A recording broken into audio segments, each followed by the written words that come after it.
Hello all, welcome back. And if you're watching live, happy Christmas. If you're not, happy Christmas anyway. Hope you had a good one.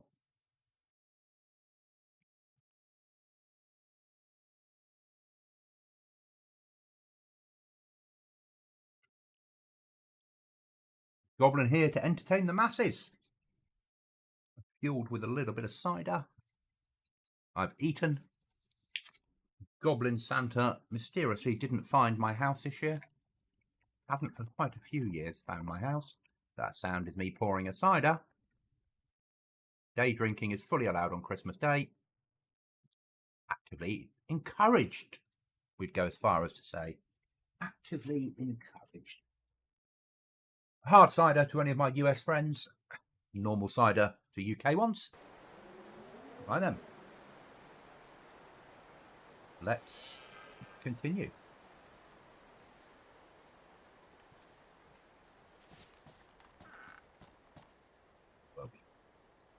What we need next? Probably food. We always need food. We need a fire. That's the next thing we're going to need is a fire before we go and look for a better kit.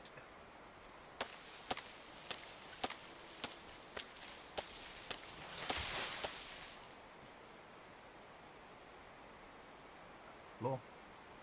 Just get buff basically. Once we've had the buff, then we can move on. We need a better rucksack. That's what we really need.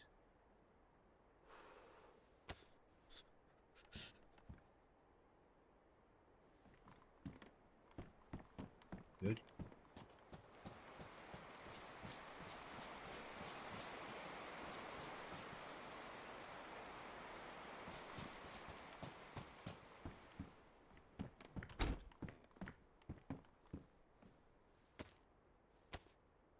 So streaming out to YouTube, also recording the episode so we can upload it. So this will run as part of my season series. Doing both at the same time. I think it makes a lot of sense. It took me a while to get my head around doing that, but now it makes some sense. Good. Put that down. One of those in there. They're my firelighting kit, basically. Let's get the bit of security in.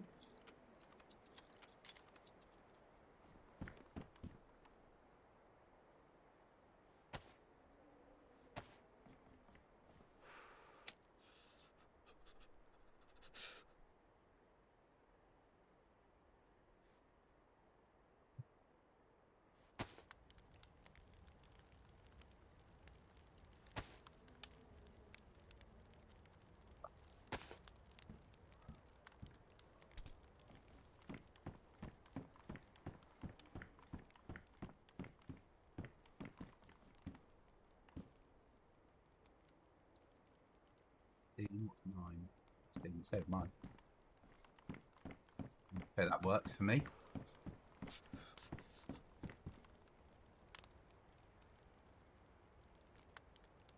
Rip that up.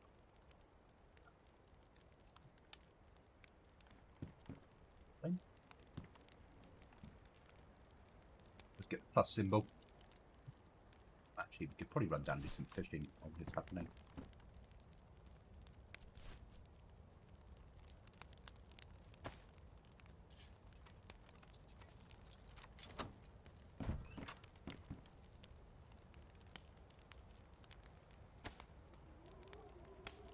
Yeah, it would make sense.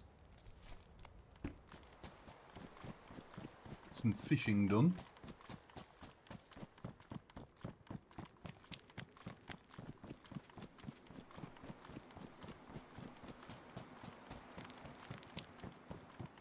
Then we'll come back and eat fish.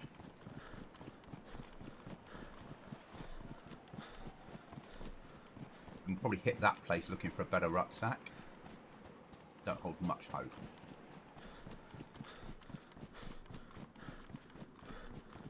Realise we're going to probably have to push down south. Gear up.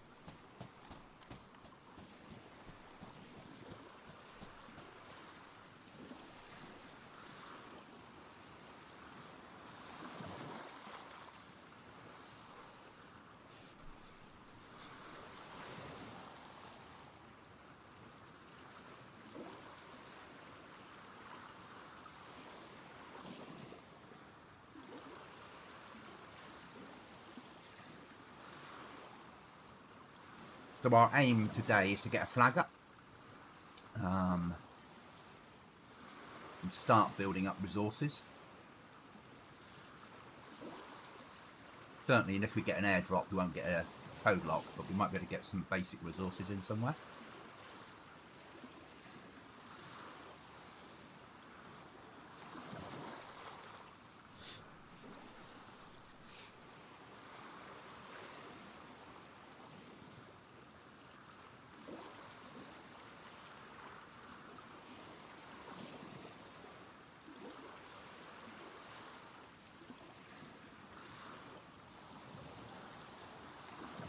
That's the aim anyway. Let's see how we get on. Come on, I need some fish. Give me fish on this one, not an old boot. That'll do.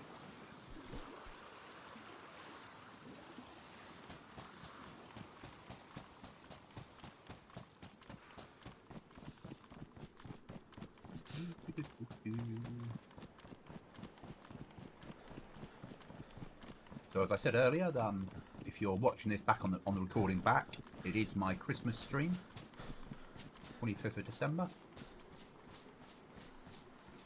Anybody else? And the live today, we'll see that. Anybody watching the recorded will be like, why is he saying Christmas things?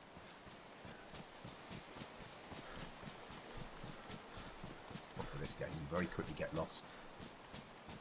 If you don't know the map, and I don't play Namalsk very often, and I've certainly never really played it till now with the snow turned off. Love it, it's different.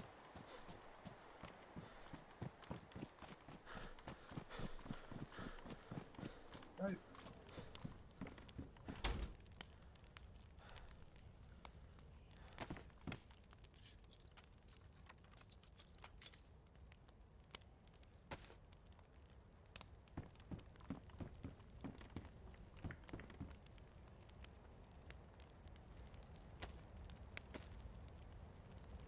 Fish cooked.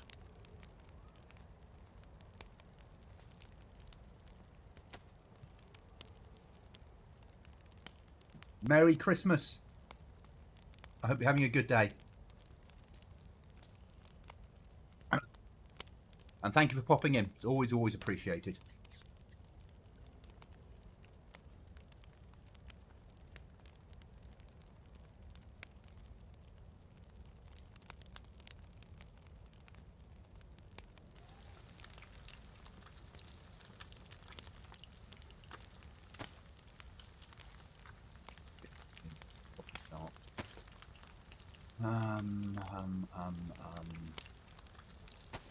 Emergency stone goes there.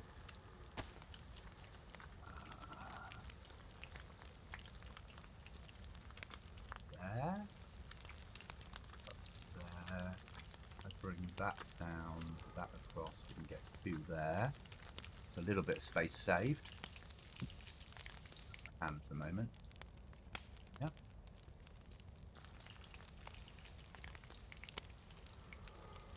Buckshot, keeping that.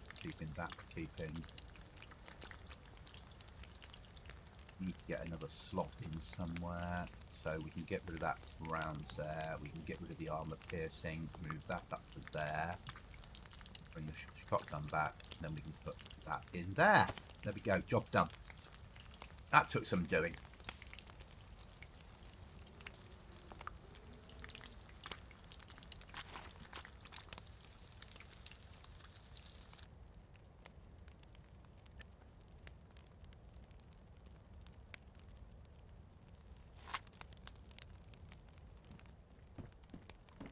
Plus symbol.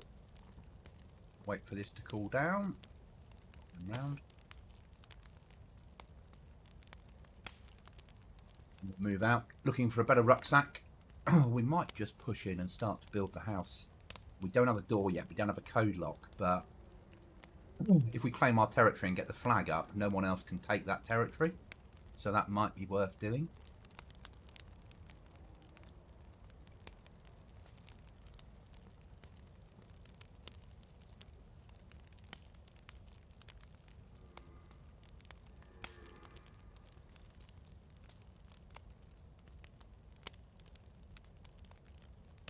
If we push into the town, we might find a radio, which then gives us the ability of doing survivor missions, which ups our game no end.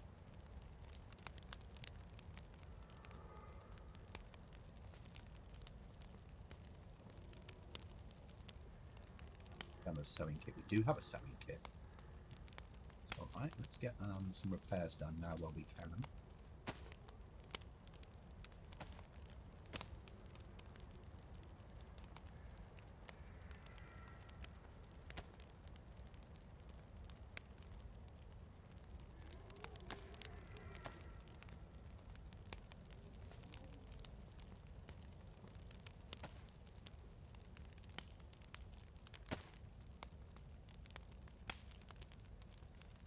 Going to eat this one and then we'll move out, but this corner we badly need.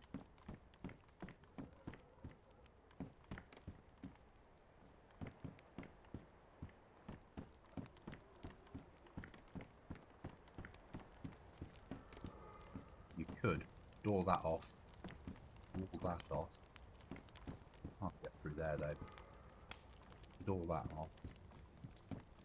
Put a wall down there and a door there. I'll put my third door in there. This could turn into an emergency little house. But it's not going to be big enough for what we need. 10 degrees more down, we can eat. Hi there, welcome to the stream.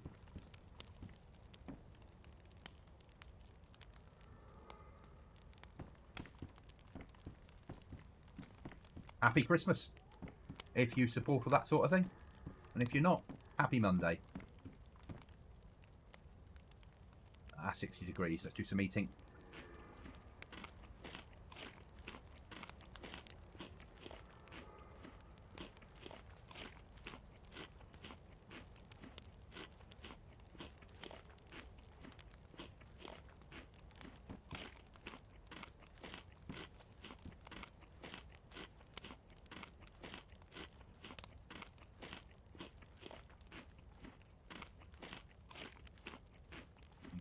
So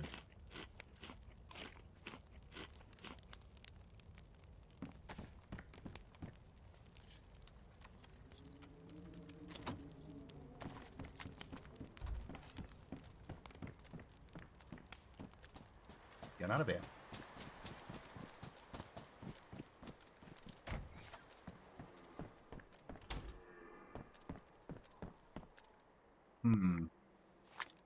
Don't want that, but we want the mag out of it, or the ammo at least. At the moment, we're surviving on 2-2.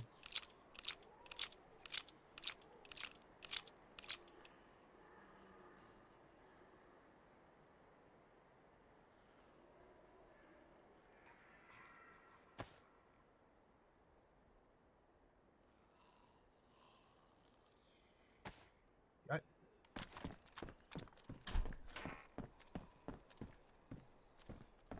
There. We not need to come back and get that one.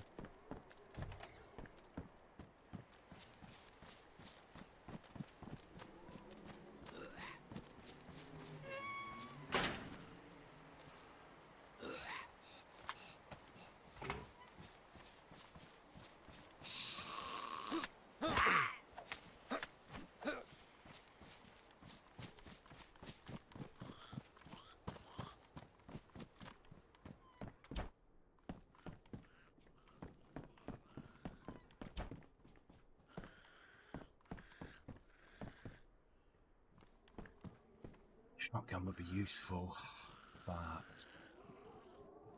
need my fishing rod. So the server I'm playing, it's my own server, but it's been set up as a hardcore survival server. So there's no food in the game apart from what you hunt and fish and grow yourself. And as much as it's spring Namalsk, we're playing it with December settings.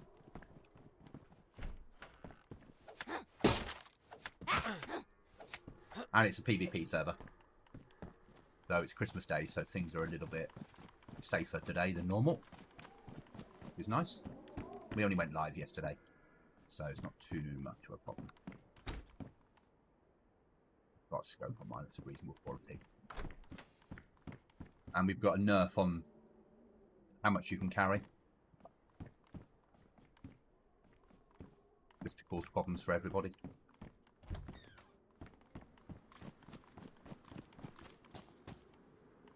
Airdrops and survivor missions are active. I think we need to push into the Kuta and get a flag up.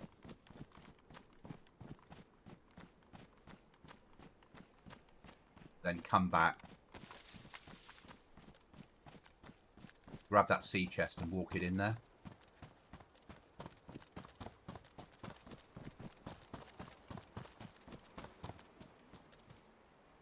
You'll need a piece of rope, but we can actually make that now. Cut some clothing up and make a piece of rope.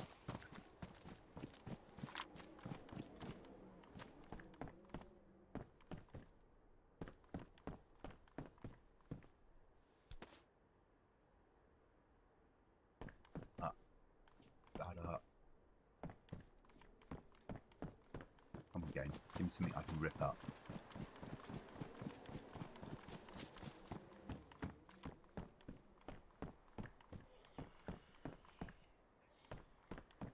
Slot storage is massive early game.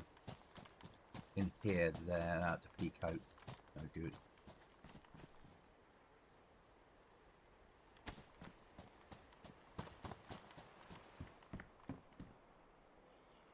Need that one.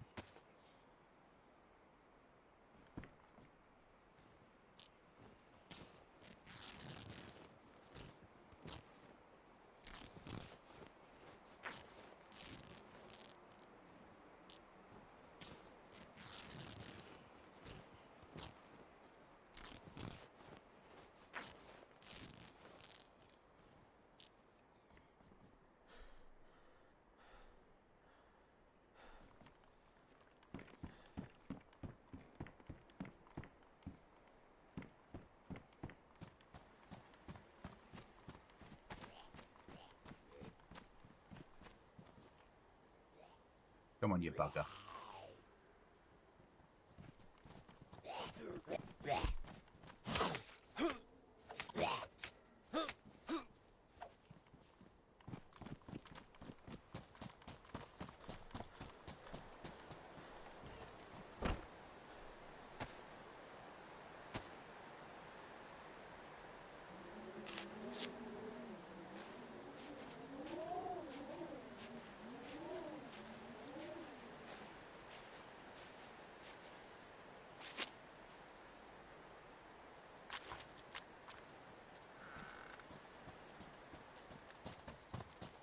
Okay.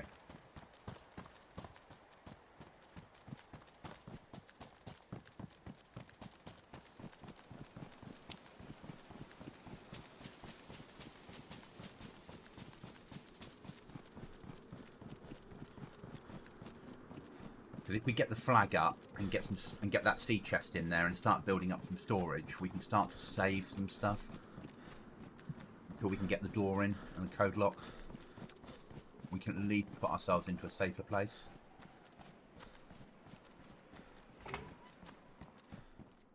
That solves that problem straight away.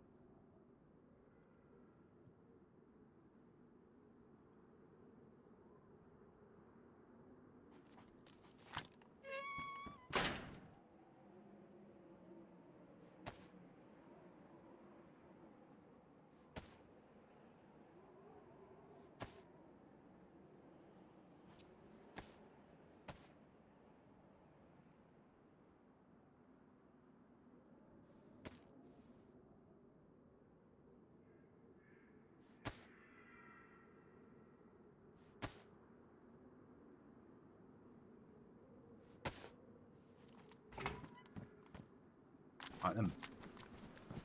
Push for Kuta it is then.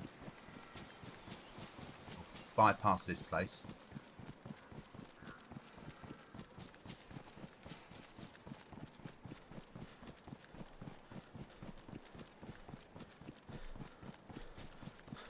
We don't have a map at the moment, so we're not getting map markers, but that's fine.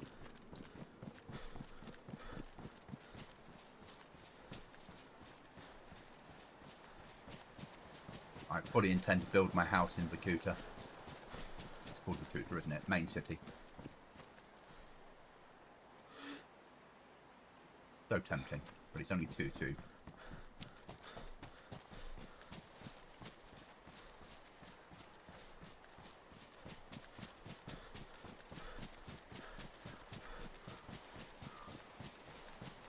So on the server rules, we only allow people a maximum of 3 code locks. It's a survival server, not a... And base building, obviously. There is raiding. Raiding is via a hacking tablet that's in endgame. So you need to go to the alien planet to get it. You're only allowed 1 base each. You can't take over anyone's base, but obviously if you raid them, you can steal as much as you can carry out. But it's a solo server. If you're going to team up with people, you won't get any of the magical names above their heads. Vanilla team-ups. I put extra bears and polar bears onto the map to make things a little bit more punchy. Also, we've given the bears an upgrade. They see further and they're more aggressive. Slightly up the animals. Kept Zeds the same. We're running December conditions. No extra weapons, no trader, no ATM.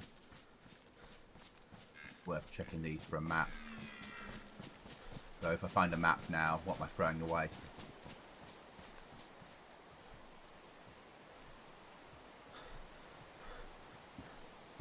Rangefinder, not interested.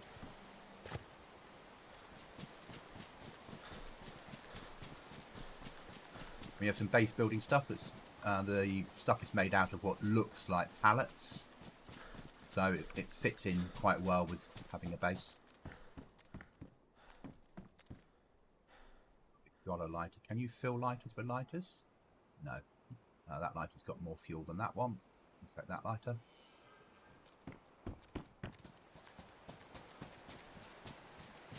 And we have survivor missions on there as well. So once I find a radio, get it into 99.7, and that'll get you geared. And airdrops as well will get you base building geared. But all the rucksacks and clothing are nerfed for the amount of slots that you've got. Apart from one rucksack that is in the game in one location. I mean, it's not aim game, but it's harder to get there because of the amount of bears that have been put around. And that'll give you a good rucksack. But player stand a chance, basically. We're not completely horrible players.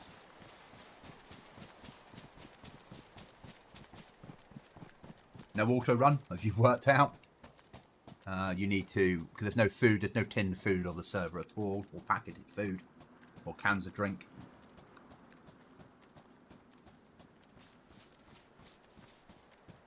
So hunting, fishing and vegetable growing is your only source of food.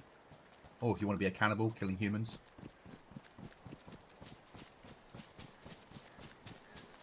We do have the Gauss rifle on here in endgame.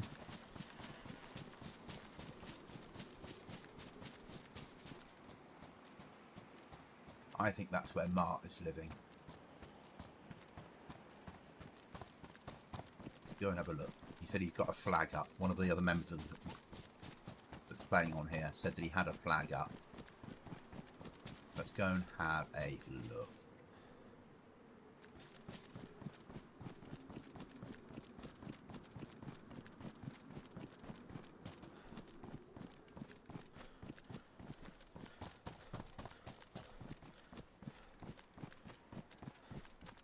It's actually not a bad place to build a base.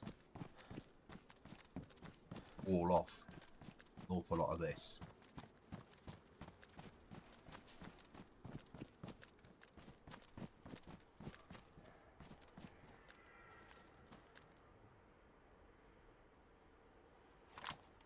Maybe not. That's his flag pole.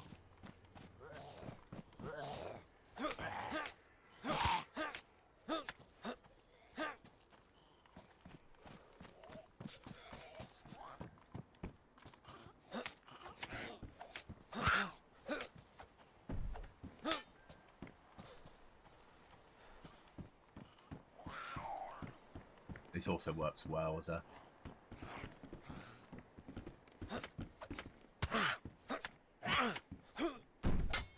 base.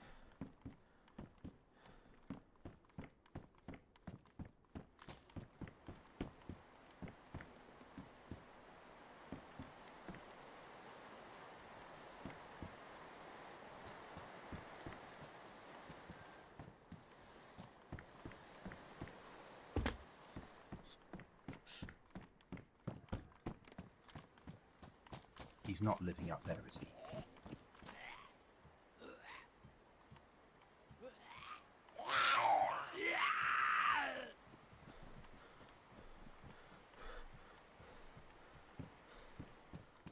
No, he's not.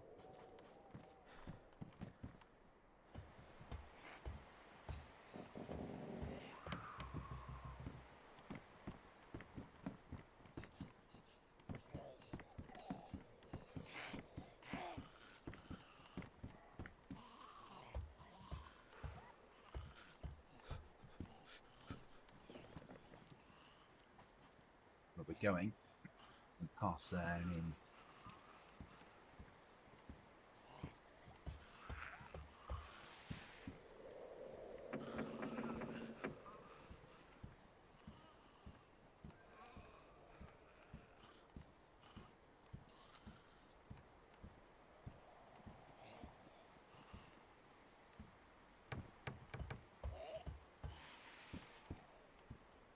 Would make a good base, though, wouldn't it?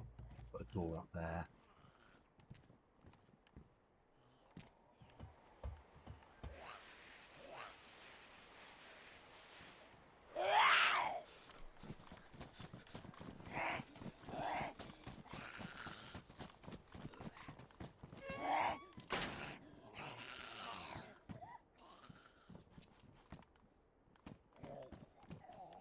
There's a barrel in here that we might need to extract as well, then.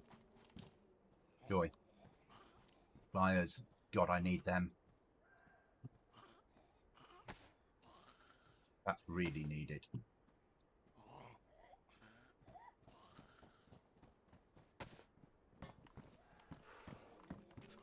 Okay. We've got a barrel in here.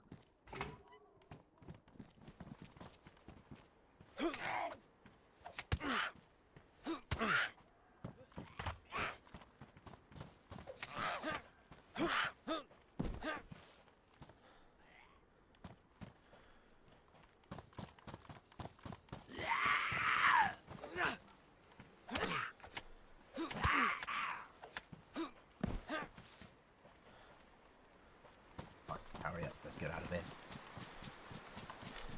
Okay, move on.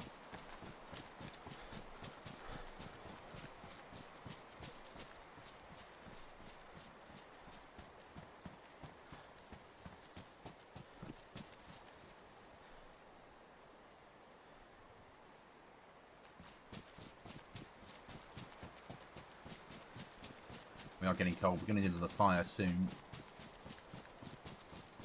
We can go a little bit longer before we need to worry.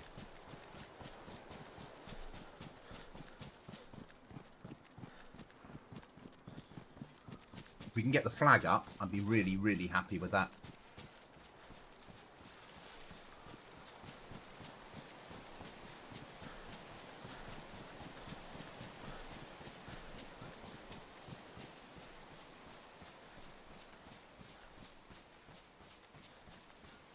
I see for a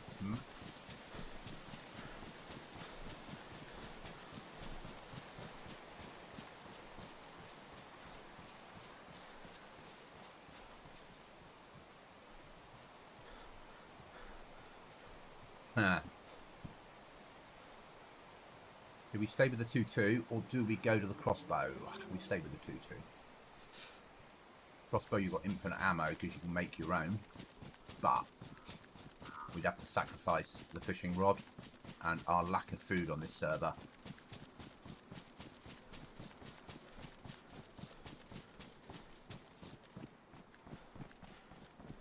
Means that fishing rod is important. I reckon if we go this way, we should cut into the cooter. As our footwear. Okay. So flag up, and then we need to find a map and get to... Well, we need to get some storage in there.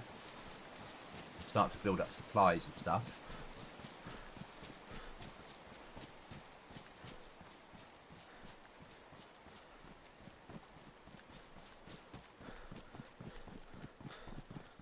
Then we need to look at the better rucksack.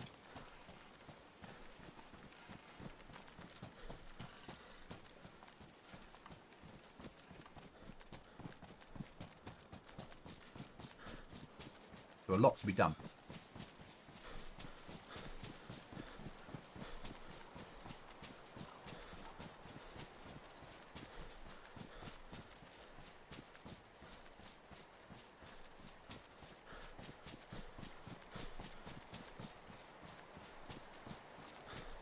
Yeah, outer edges of the cooler. Again, we're after a map, so we're going to try again. Maps are in hunting areas.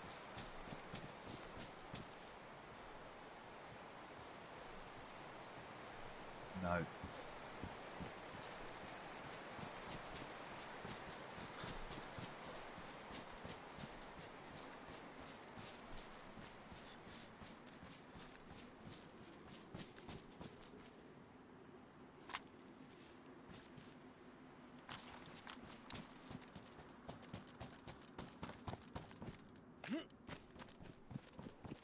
Certainly want to live in one of the apartment blocks.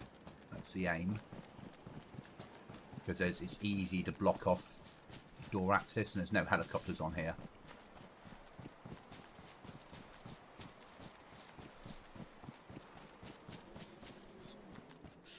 I've got to find the right apartment.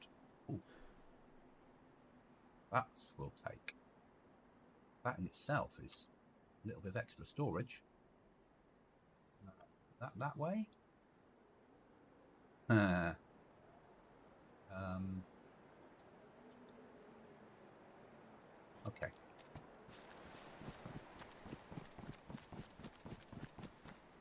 A little bit of extra storage. Not a lot. Those 3 little slots are making all the difference. Weapon cleaning kit. Do we need it? No, but our mag does, doesn't it? Yeah.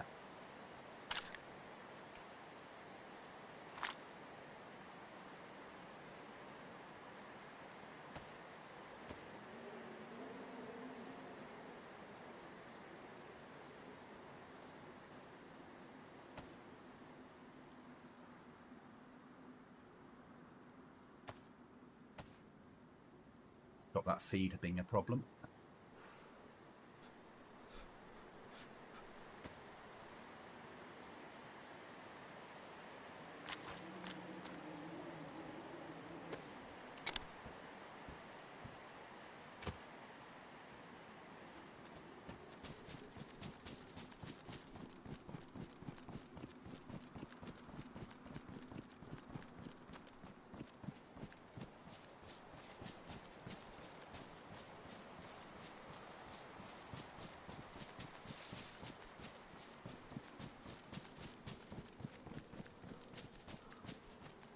The proper apartment blocks like down there is what I'm aiming for. But I need one where they can't get over the roof from the other side of the building.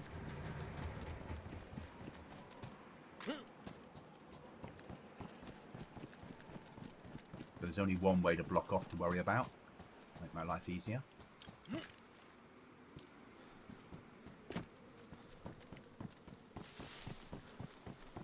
But that's the... is that ruined apartments? That's the ruined ones. Don't want that. So it's this one here.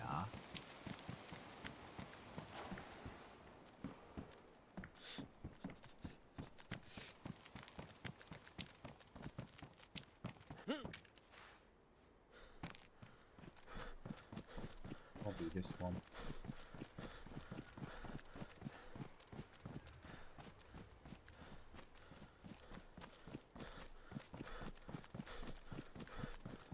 Around the other side. There's the supermarket.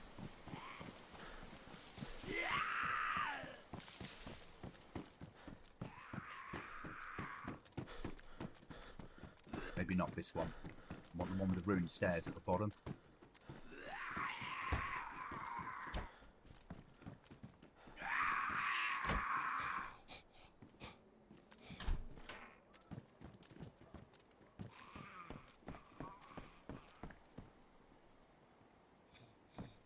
Okay, so we've got a map now, so we can press M. And we can mark things on the map. So I actually wanted to be over that side, I think.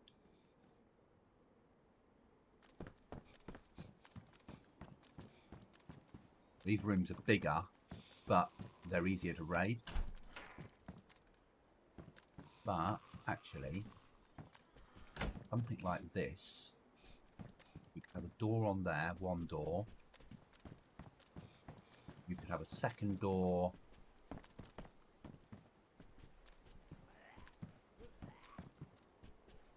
A lot of apartments, wouldn't you?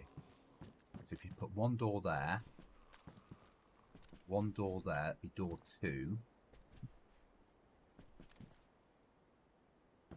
Door there. Block off that one. All off that. And put door 3 there. Or door 1 there. Door 2 there. Door 3 there.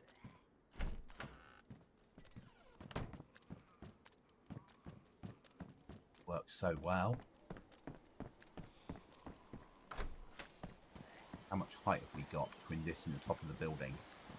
Think about the flag peering out.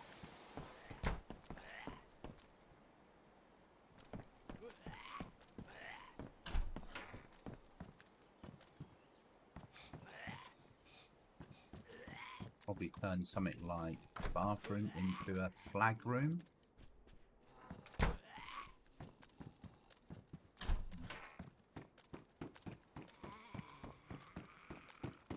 Now you can come in from the roof. Not the building I want. Other building. Need. Nice idea though.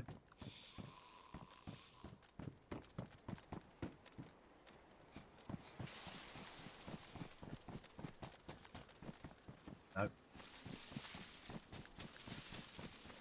Nope.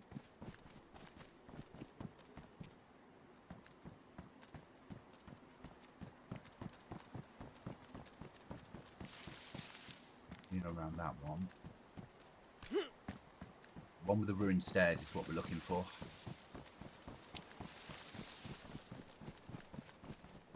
Now that gets us onto the roof and that back door. Only one way up, that would work.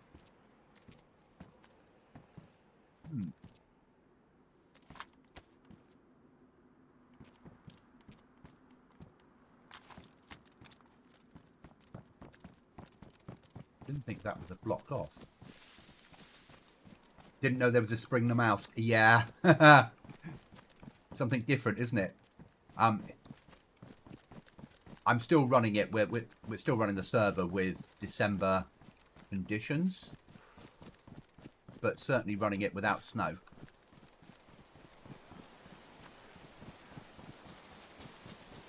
I don't know the map very well. I'm not a... I hated the map. So the fact that I'm running a server on it, just to be able to film on, is amazing. But everything's... We're running it as a survival server, so everything's nerfed from clothing and storage-wise. We do allow PvP. We do allow base building. Which is what I'm sort of doing now, is looking for somewhere to put my flag up.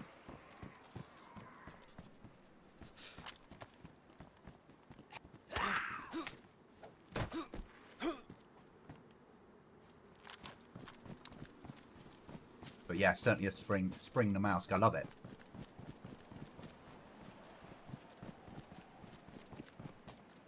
Just feels different.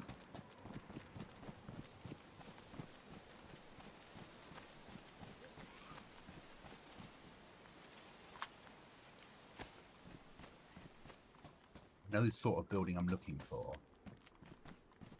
That would work. There's only one way up inside, because we could airlock this off easily. An airlock in there.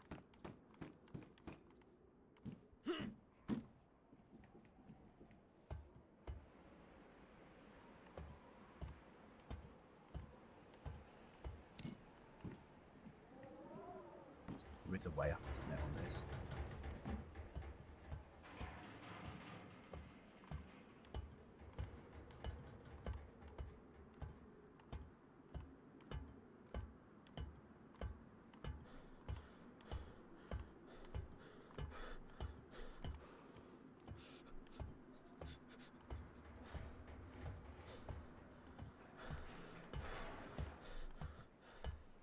If we then built up at the top here,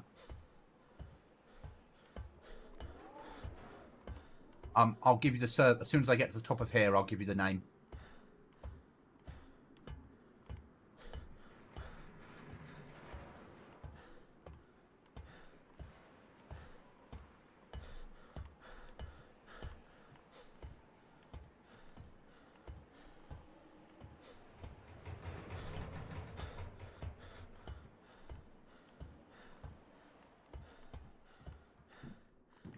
Right, give me a second. I'll get the name for you.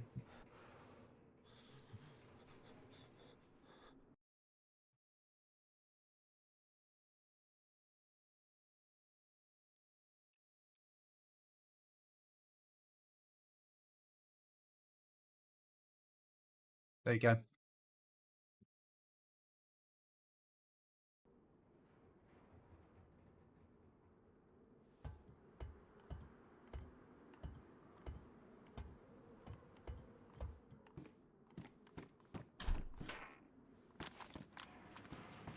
Any other way onto this building? Yes, that won't work then.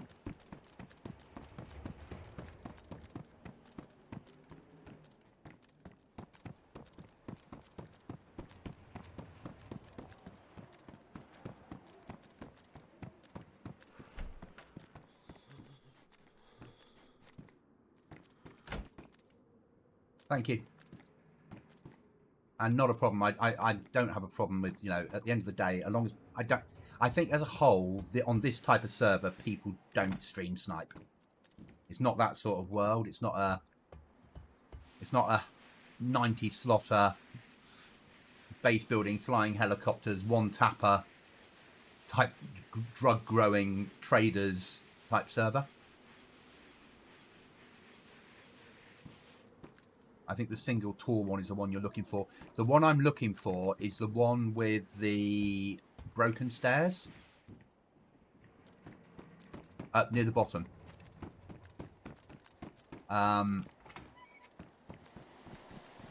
That's what. So is it the single one? Is it? Okay.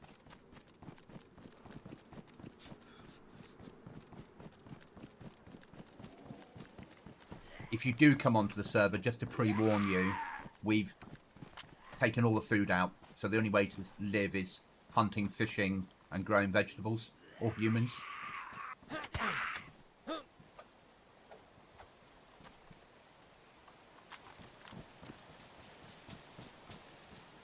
But if you're used to Namalsk, I'm certainly not. Most of the people that play on here, I think probably 50-50 split. We only went live yesterday morning.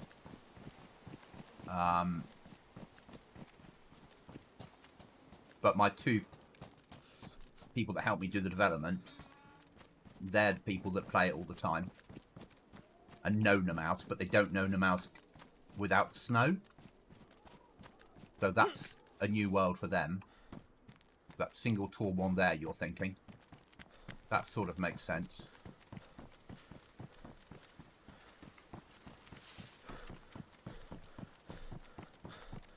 Because then if I build in the top, people can't. If I get some gates in. I mean, okay, this isn't vanilla, but the mods that are on here aren't groundbreaking, if that makes sense. Yeah, this is the one I wanted. Thank you. Yeah, that makes sense. Go upstairs. That's perfect. Yeah, that's what I wanted. Excellent. So that's that problem dealt with. Right then, now I need 2 sticks. Because the only thing I've got on here that makes life easier, really, is easy flag. Everything else is bloody difficult. But Spring Namalsk is lovely. Just different. Still the same stuff, we just got rid of the paint job, basically.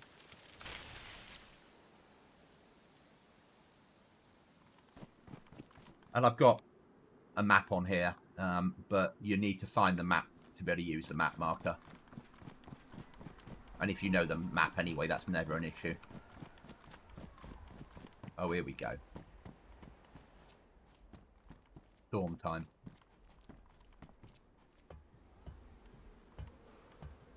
Now I'm hoping no one else has put a flag up in here.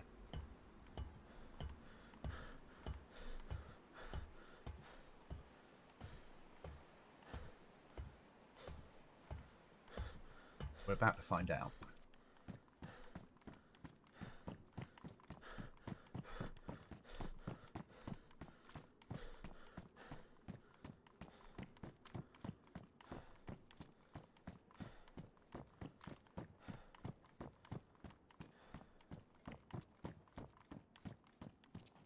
Going to put a flag inside there.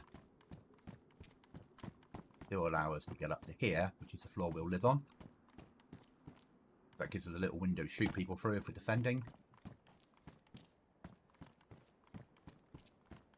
And we can block off there with a door.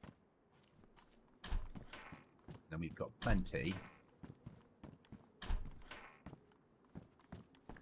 of potential storage.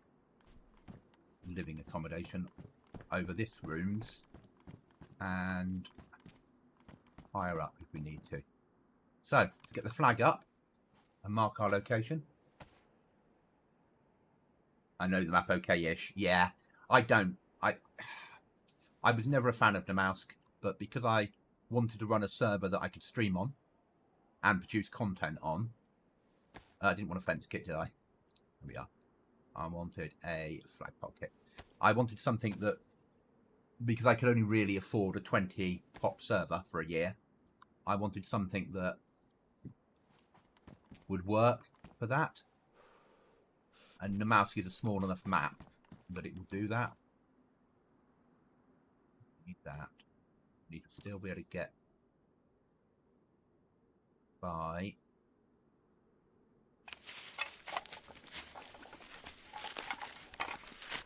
And instant flag.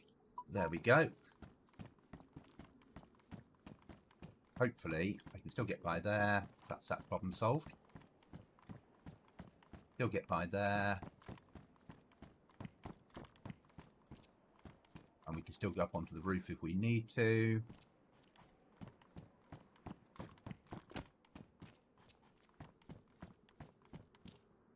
Right, raise the flag.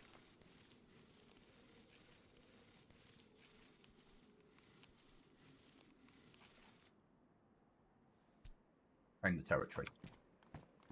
Right, I need to mark the location. Thank you for letting me know the location of the building. I'd never have found it otherwise. I've been running around for hours.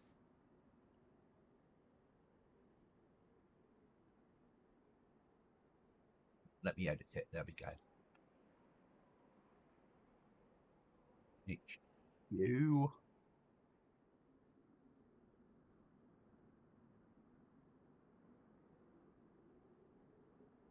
Yes, Namalsk missions are still here. We've also got survivor missions, and we've got an airdrop that comes in, but the airdrop is base building related. Survivor missions, find a radio, and there's 151 missions you can do.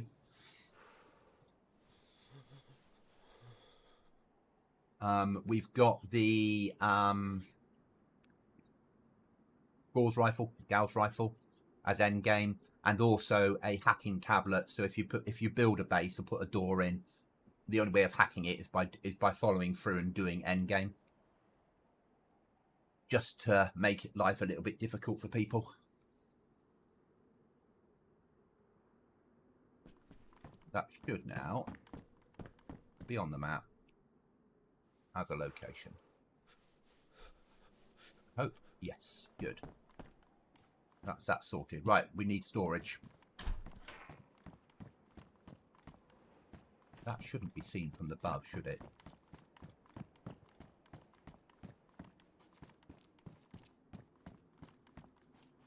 Can't even see to get on there and check.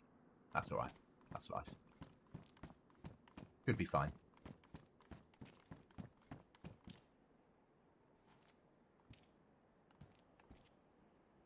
Yeah, that'll be fine.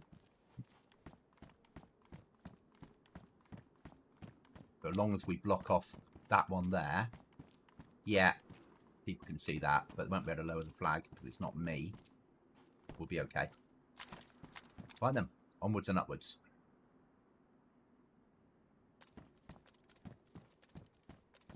Storage now.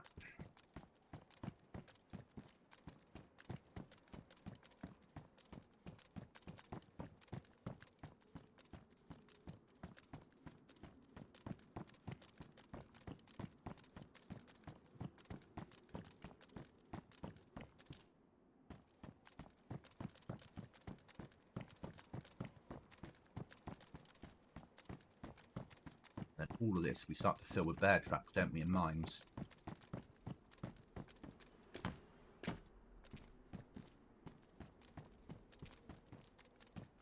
HQ symbols there, that's fine, I can live with that.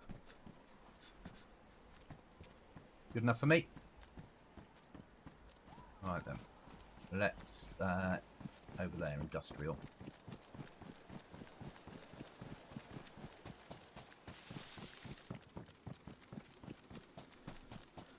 There's a bit of delay on the type and answer, but I'm sure you will understand the answers and questions. Got you. That was a good add to hacking. Thank you. Sorry, no, the delay is me looking at a different screen. I do apologise.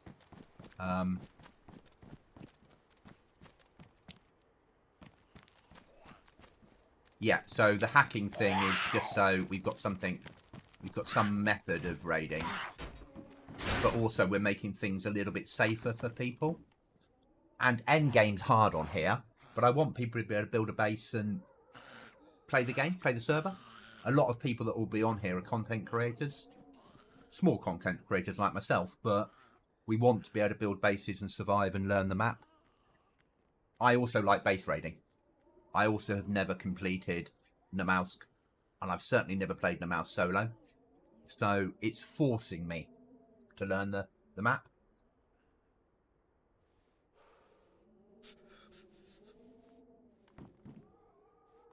I mean, the mods you would have seen on the list if you've had a look. They aren't. It isn't anything groundbreaking. It's weapons are named correctly. It's easy flag. It's a map. It's territory. It's a hacking mod. It's a set of furniture. It's a Gauss rifle. It's an upgrade to the bears. It's stuff like that. We don't have weapon packs. We don't have a trader. We don't have ATM. We don't have vehicles, helicopters, explosives. You can make nails. Get a set of pliers and get some wire. You can make nails. Even more doors, so you can put a realistic door into a door frame. Stuff like that, basically. I like the idea of servers really feeling like it's the end of the world. Oh, you can rip up clothes with your hands, so you don't need a knife to get rags. Things that sort of make sense. All the tins of food and packets have long since been eaten, so we spawn you in with a hook so you can go fishing. Or you can grow vegetables if you get a greenhouse on the go. Or a plot built. We give you a hook and iodine as your starter stuff, so you can purify rags, and that's about it. I've got to keep the fishing rod. It's my only source of food. Just a nightmare. No, even things like that are nerfed, so it's only a small amount of slots. I like making things difficult.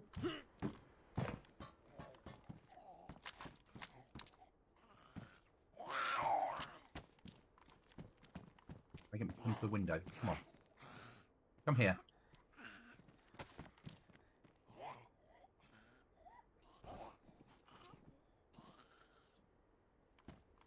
Maybe not.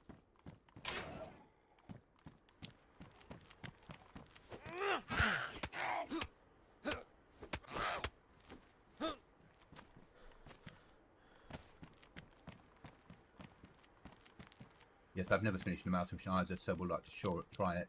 And the rip-up clothes is something I always thought would do. Yeah. And the nails with wire is also good. Agreed. You should be able to rip up clothing. It's something that vanilla doesn't give us and should give us. And I suppose my way of thinking is the world ended 10 years ago when this all started. They are a bandage, which is major in here. But what are we going to... We get rid of that, and we move down, maybe get rid of that, move that across, carry the spare battery there, that one back. We'll take the bandage then. It's that sort of world now.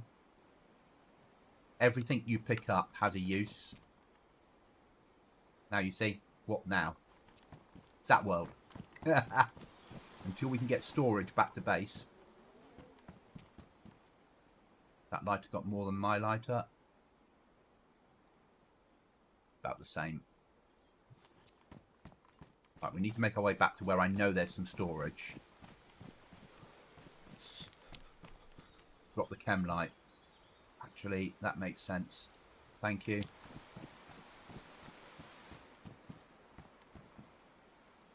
Not where what I was doing now. There we are, battery. There we go. So when you see the nights on here, you understand why I've got chem light. Why I've got the chem light. Very dark nights. My gloves need replacing. Move that straight there. So that's easily dealt with. Right then. So I need to go back to...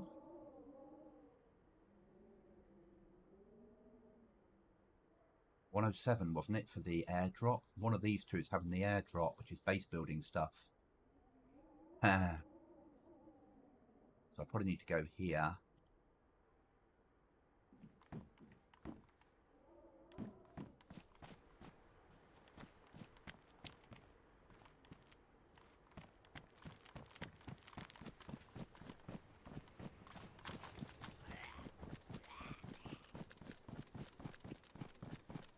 And the airdrop isn't weapons. You've got a chance of... There's 50 items that the airdrop might spawn in. And it chooses randomly 25 of them. And then out of those random 25, it chooses between 1 and 3 of each item to put on the airdrop. Randomly again. So... some items only 1. Some items 1 of 5. But... And there's... I think 14 airdrops I've put in all over the map. And we have the airdrops spawn. They give you a warning half an hour before they hit. They then land and they're in for a further like 45 minutes before they despawn. But we do have dark nights on here.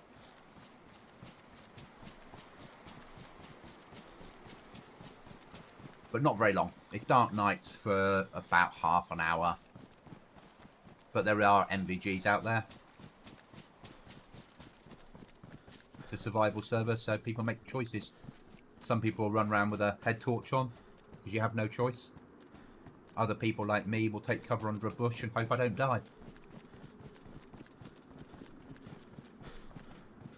That's why I'm working on the idea of having a base.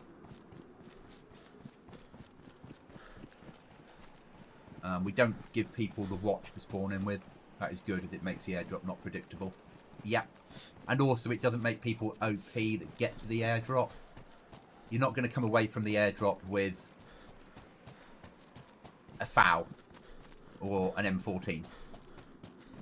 You're still going to have to push down to the harder areas to get stuff like that.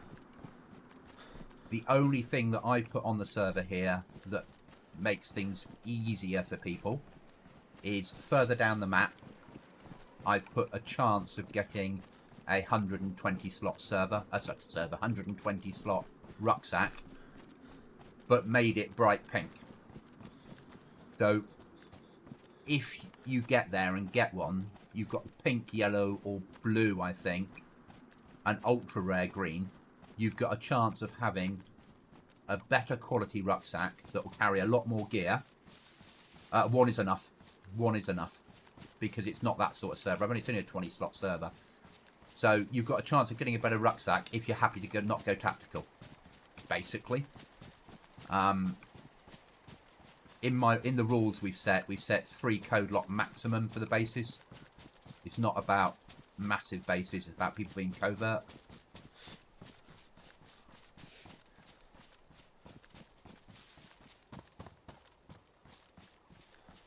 I like to try and make servers feel closer to vanilla with quality of life twists and little changes. So everyone hates building that flag because it takes so long. So you are a spotted a far. Yes, yes, exactly. Yes. If you're making a choice. You're saying, I need this storage, and then you can be seen from a long distance away with somebody with a scope. That's the choice you make.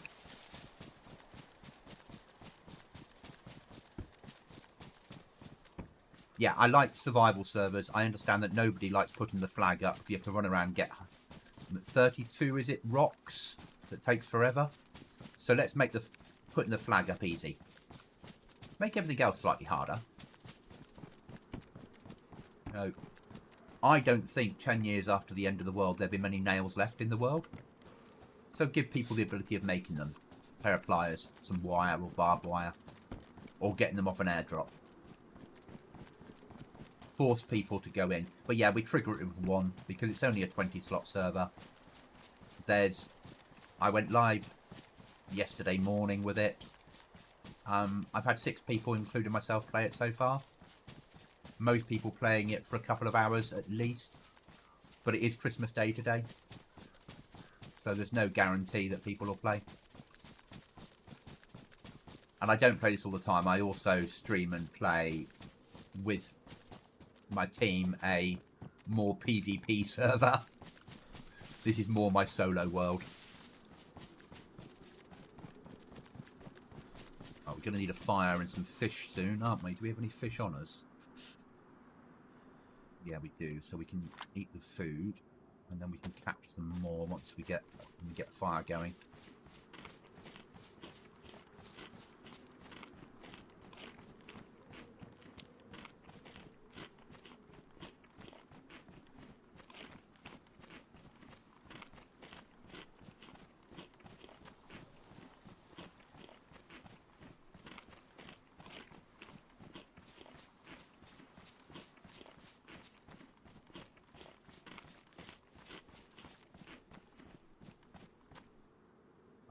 Game at the moment. It is. Where are we? We're at 15:10. Yeah, it'll be dark in 45 minutes in game. So we're not that far off. So let's push for the janks. Get in there.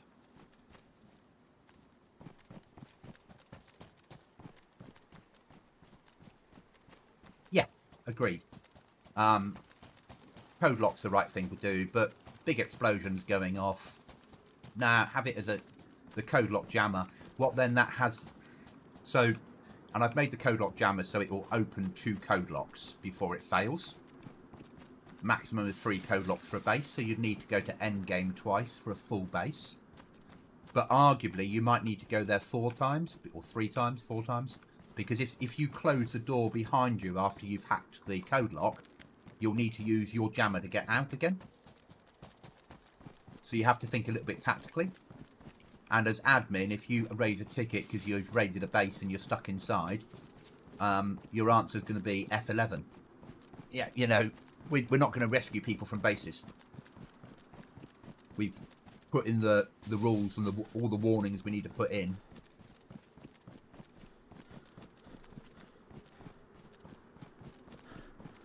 We've got no tiered raiding, so if you build a wooden gate, you can still vanilla build if you wish to, but if you build a wooden gate, then using even more doors, brilliant.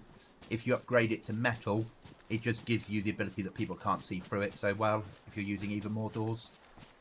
If you want to stay with vanilla building, then stay with wood.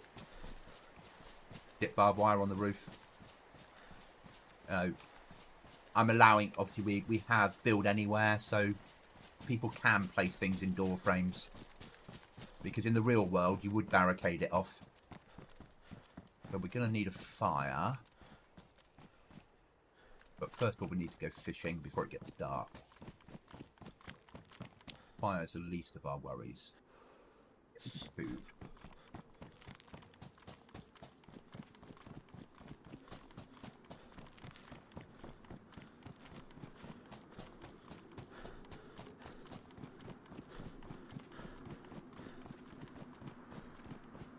And the flag is a massive pain, I agree with you. It's a horrible pain.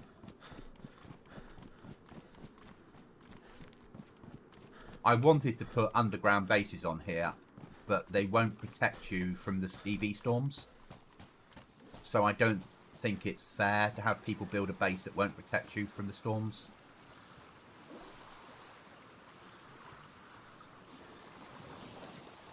Come on. There we go.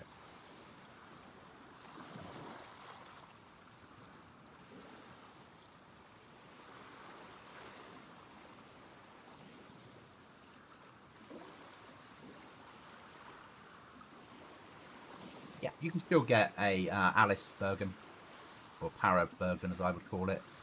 So you can still get that. It's nerfed a little bit, so you can't get quite as much storage in it. All the base building stuff to put inside, like wardrobes and things, you can't fit code locks to them, and they're all made out of pallets and wood, so they're in fitting with what we're doing. There's a workbench you can put up in your base. There's a rain collector. Put it out on the balcony and collect rainwater to drink. The repair bench, you put items in, like your sewing kit and all that sort of stuff.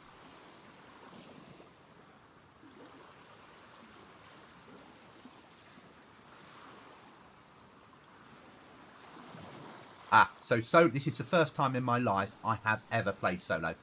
I've always played in a team till now.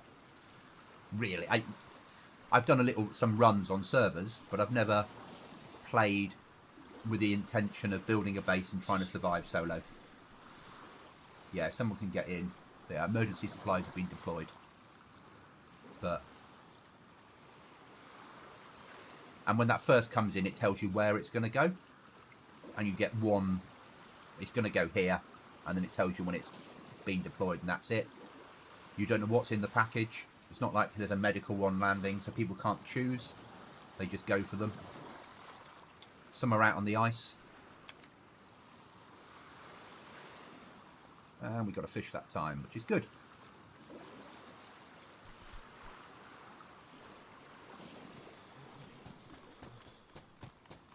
Obviously, if you're used to vanilla, the best protection you've got in here is plate. Is how it should be.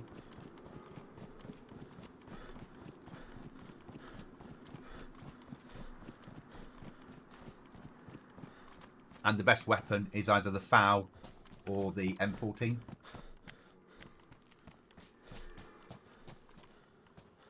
So if you're within a vanilla structure, the radstorm won't affect you because it's got a vanilla roof on it. If you're in any type of other structure, so this here, as you know, you're safe from radstorm. If you have a third-party mod in the game for base building, because the game doesn't see that as being a building, the roof is not known about by Namalsk, it won't protect you. And that's the problem if you're running Namalsk with building mods, which is why the only building mod we've put in here is for the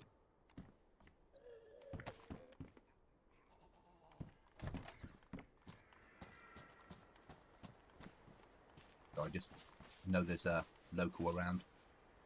I don't need dark bark and bark, but I do need a stick.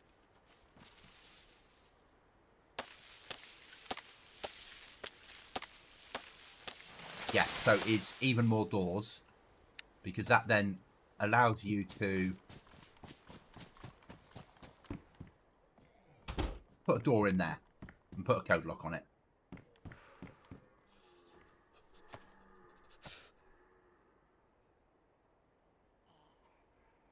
If you wish to. And we have some no build zones, but they're only on lore areas. What I won't do is put them into other areas. Again, I don't think it's fair. If people want to build in a military camp, let them build in a military camp. Oh, here we go. Alright, let's get this. I wish I bought the chem light now.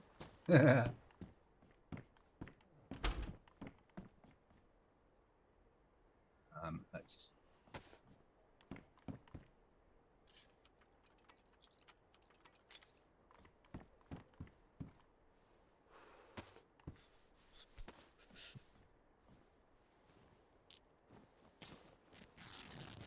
Okay, not a problem. That's fine. I don't think today we're going to find other people on here anyway. But thank you for coming on. It's massively appreciated.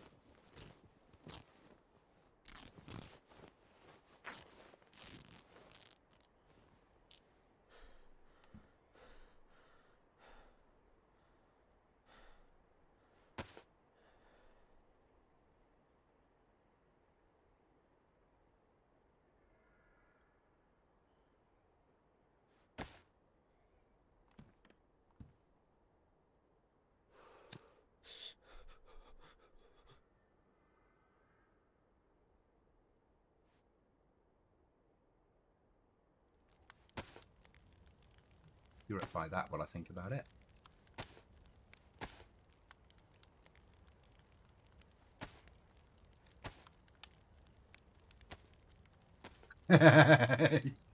Yeah. I like Dark Nights. I like forcing people to make choices.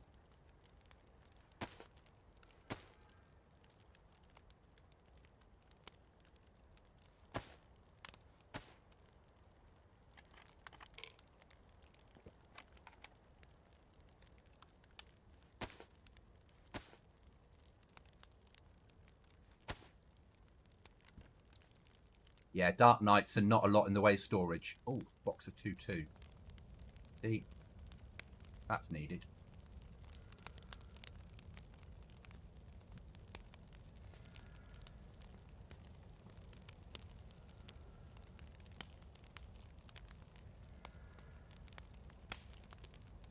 Yeah. I like making hard servers. No, it's not hard. It's DayZ. Once you've got past that first half an hour, it's fine. But spawning in at night or spawning in a storm, it's a nightmare. And so it should be.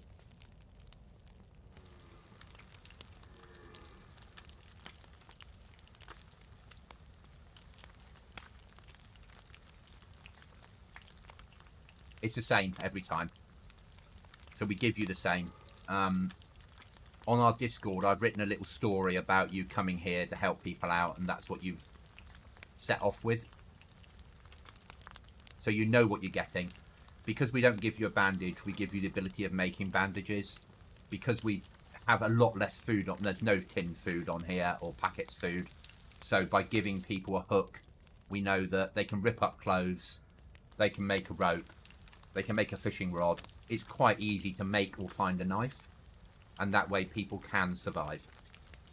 They just have to do it themselves rather than expect it handed to them. Yes, nighttime fresh and the blizzard gets you thinking. And we have it set so there can be 2 events at the same time on here.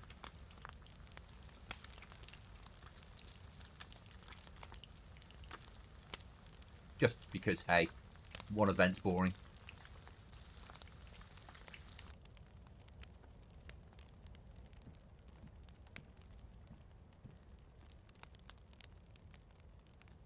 Obviously, with pause break, it will give you some very basic rules, FAQs in your player tab.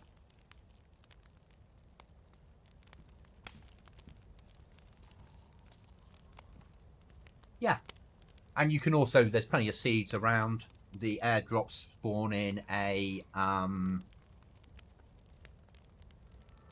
chance of a greenhouse, and the little greenhouse plots if you want to put one into a base, or you can dig a conventional plot and grow vegetables. But hunting and fishing makes the most sense. We have put some extra bears in and some extra polar bears in.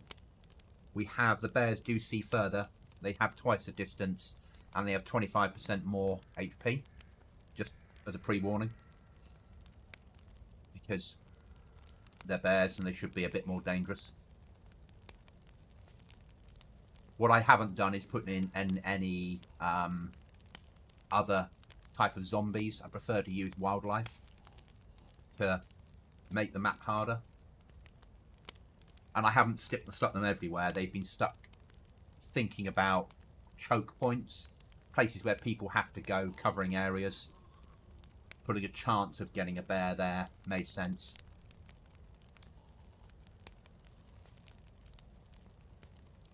But I've added one extra polar bear and 4 extra brown bears to the map.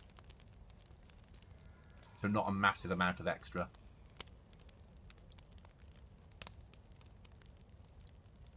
We've still got airdrops. You've still got train crashes. You've still got the normal events that come in. There isn't any Santa events. I don't have the train on here. It's a survival server, not a train simulator. Though I think it's amazing what they've done. It's just not me.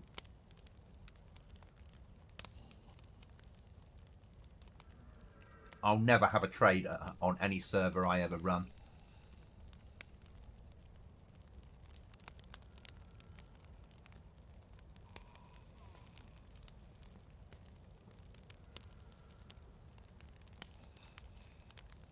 And I don't believe in wiping every 8 weeks. I think people should be given a chance to get on and play and build a base and enjoy the game. So it should now be, I didn't want to take a photo, it should now be, what we're looking at, yeah, it's 1:28 in the morning, 1:30. We've got a quicker night than day.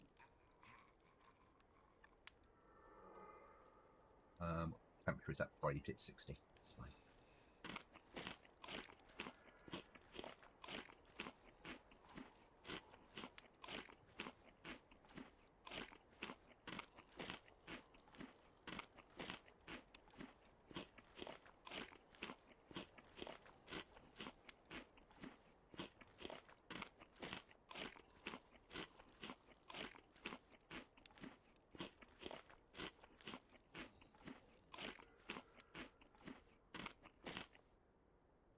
But just Namalsk with a different weather conditions is amazing.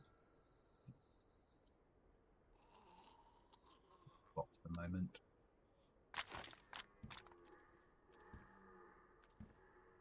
Take that marker off.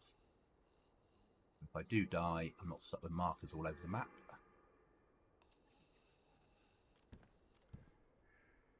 The only thing I don't like about this map is when you die, any markers you've got stay on the map. They should, in my head, as you die, they die. But that's one thing I don't like about it. I like the fact that it's really basic.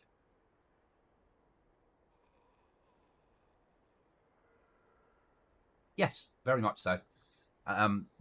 And that's a lot of what it's about. And I play those type of servers and I love them. Every 8 weeks having a wipe and everyone starts again, and it's really good fun. But running something like this where it's a smaller population, it's a harder map, so the players as a whole play the full-on massive bases, helicopters and boats and racing cars and every weapon in the world available, are less likely to come on here. I get that. They come on here, find out there's no food, find there's no explosives, find that they have to do end game to get the one tapper, and they leave. This is more for your survivalist vanilla player that wants something a little different. I bumped into somebody yesterday morning. We didn't kill each other. We shared some resources, we shared some food, and we went our separate ways. Then somebody else that was playing it and reported into me last night that they bumped into someone else yesterday, and there was a firefight, and one of them died. So it feels more DayZ.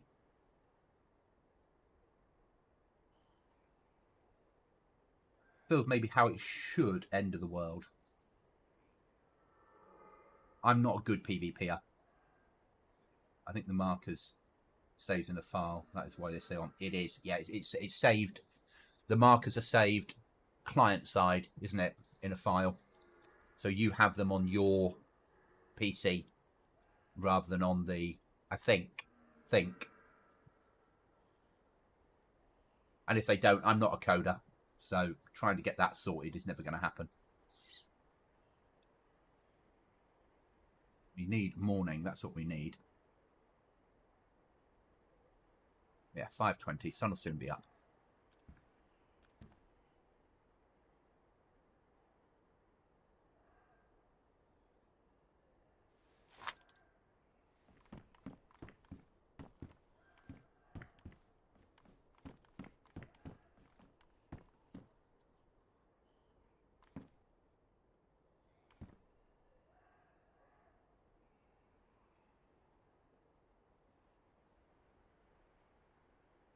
I mean, if I start, I've got the funding in place to keep the server up for at least a year.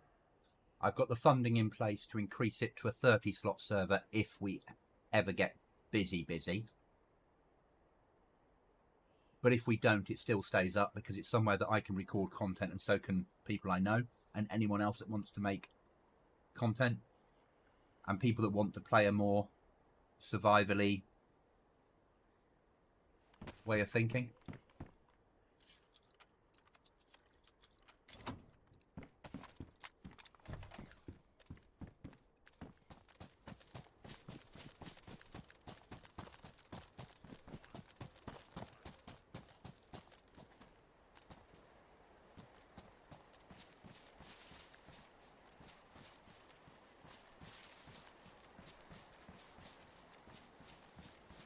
That's my issue always, so I play with a 3-person team on our PvP server, and we play on a 3-slot on a server that only allows 3-person teams, because otherwise you bump into a team of 8 people, 9 people, 10 people, 20 people, and you don't stand a chance. And because I'm not, I'm 51 years old, 52 this year, my reaction time is nowhere near where it used to be. So I need. Well, I want to go this way. I don't want to walk that way into one of them. Let's go to the beach and see if we can get some normal storage. So I want to play something where I stand a chance. I don't mind PvP. I don't mind. I understand that it's DayZ. I'm going to get shot. I refuse to play PvE servers. They're not me at all. I like the risk.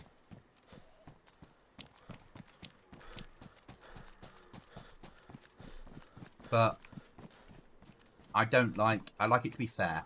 To be balanced, I suppose, is the way of putting it.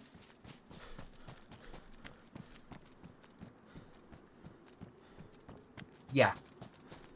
I used to play Northman's a lot. We're currently, as a team, playing Frankie's. Because it's a 3-pop server, 3-pop teams. And we stand a chance. And actually, the whole team that I play with are also playing on here as solos.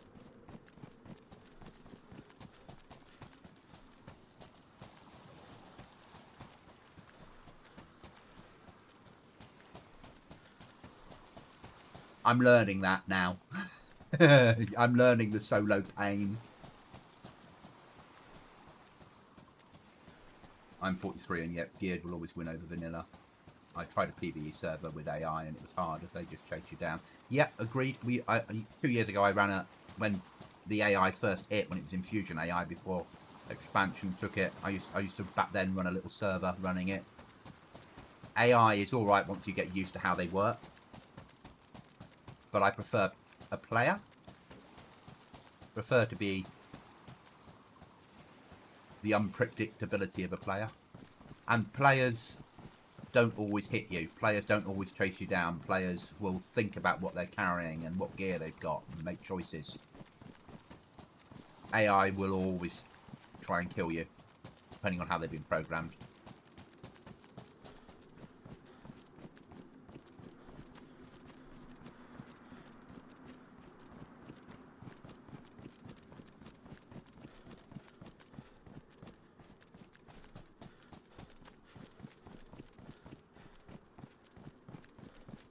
Yeah, night is over and now the snow is coming in and it's dark and better. That's a 3 slotter still. 3 slotter. Don't need that. 380. Box of that. Flashlight, no battery in it. No.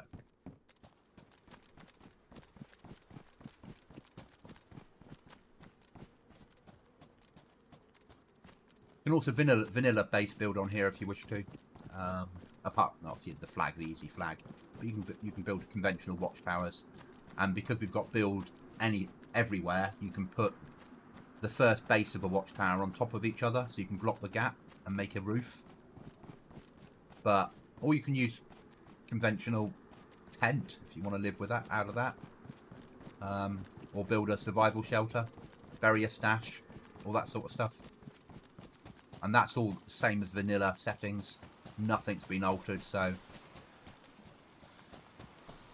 I've not made things last less time, but I've not made them last longer either. Because we're running a hardcore build, there are less weapons around. You know, you're not going to find high-tier military weapons in low-tier areas.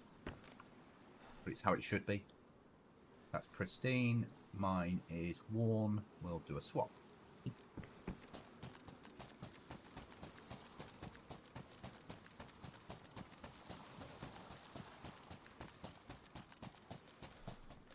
know, I would never normally run with a bloody Ruger or Sporter 22 to give it its normal name.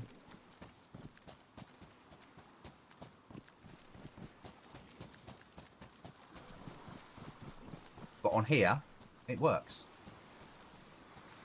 Don't worry about the carpets and things. That's just so when you build your base and paintings. So when some of the people that play want, when they build a base, to make it look nice.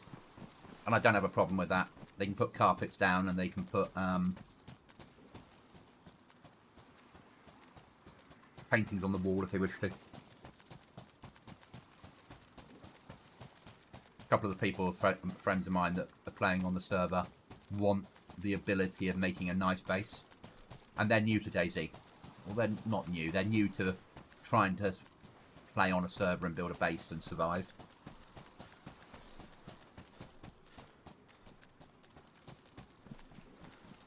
Again, I put it in that place in my brain that if this was real and you built yourself somewhere secure, you'd be stuck in there. You'd want maybe a carpet down on the floor. Maybe you'd stick a painting up.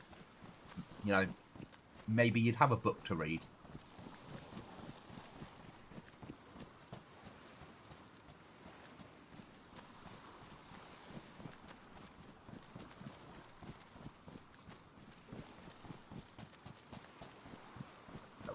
What we got? A repair bench. That'll do.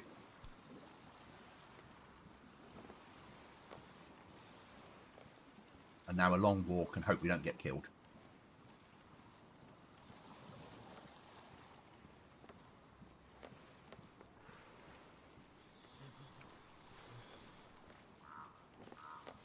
Yeah, make it cozy. Make it feel like home. You'll find pot plants around the place. You know, put a plant down in your base. Put a solar panel on the roof. Stick a fridge in there. Wire it up. Put some lights in there. Wire them up. We've got all that stuff on here. But again, why would you not?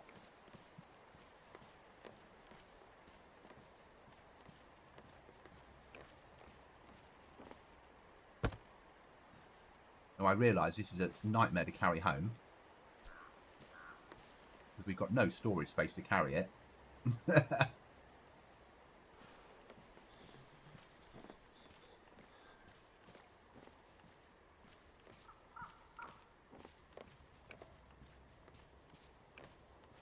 And as you would have noticed, no auto run, no unlimited stamina.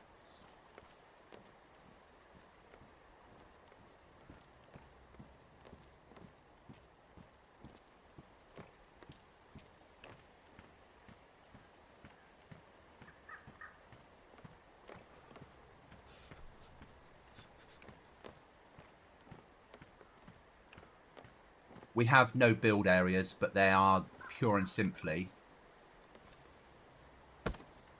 Oh, someone's been down here.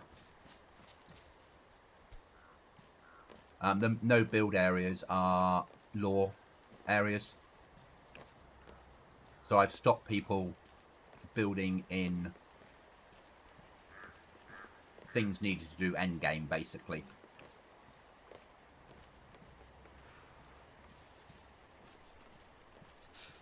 Haha, I just realised that the storage is not there. Oh, I think clothing storage, yeah. It's a an experience.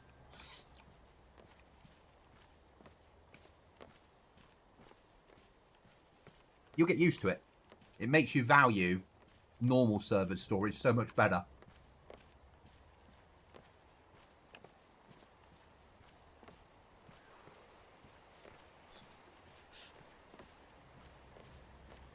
Oh, there's a storm coming in.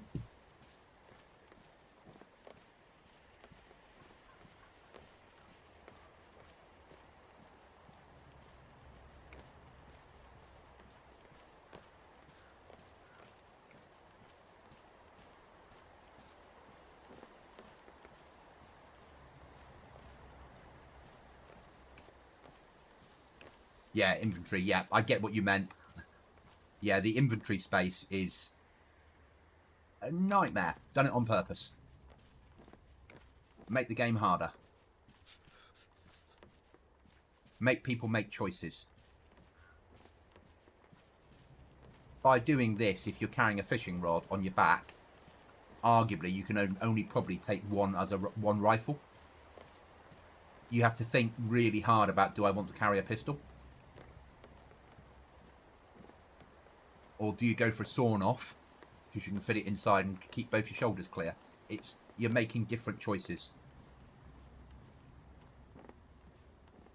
When playing solo on no base building, you're really bored a lot. Yeah. And I want a similar way of thinking on here. I want people, even though there is base building on here, not everyone will base build, but when you do or don't, being able to have to think tactically about what you're carrying. Do I really need this item? You know, I know that I'm carrying ammo at the moment I don't need, but I will keep the 7.62 because if I find something that takes it, I'll throw away probably the Ruger.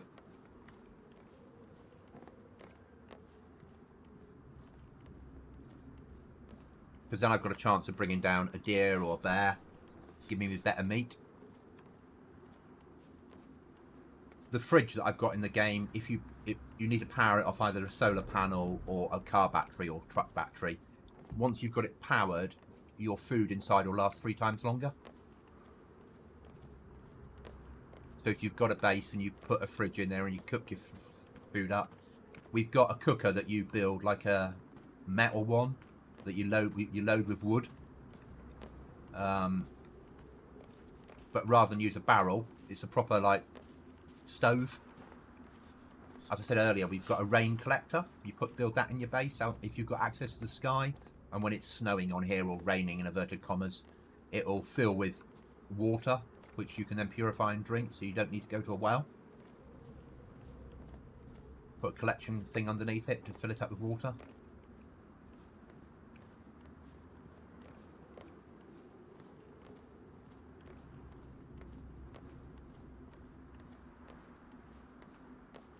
And you don't need to put a flag up to build.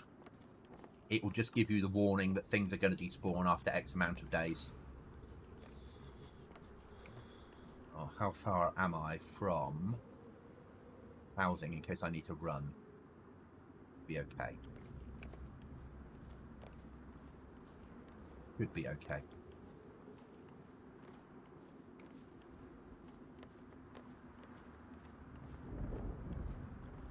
Right, it's time to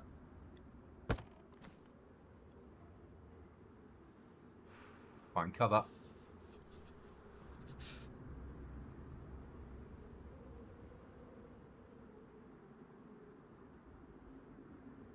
On me. Go.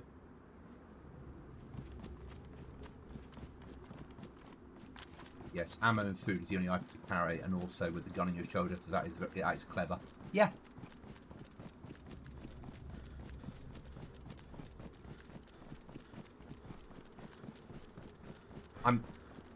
I love base building. I really enjoy base building in DayZ. But it can be very easy. This makes it more of a challenge. You're making a choice.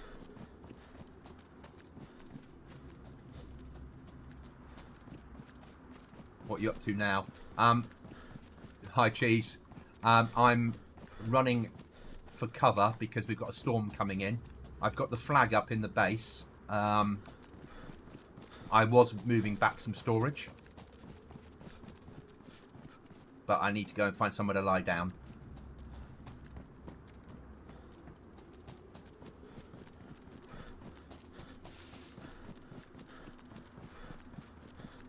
Basically.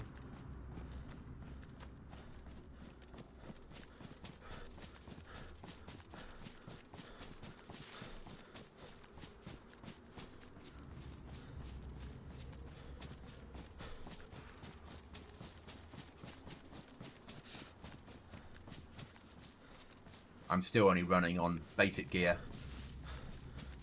It's taken me an hour and a half to get a flag up.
Nobody else on? Yeah, we got people on. So there's 2 of us on at the moment on the server. But only because you can see that with pause break. And I've left that in on purpose because that's no different than people looking at BattleEye. Not BattleEye, DZSA and refreshing it every 2 seconds.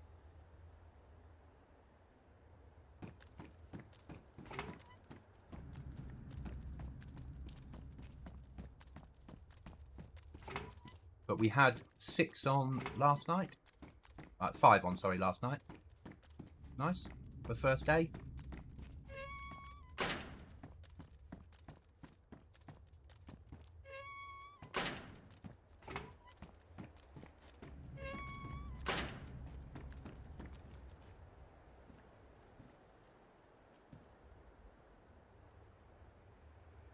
After the storm, we'll run back, pick up our item and try and get it home.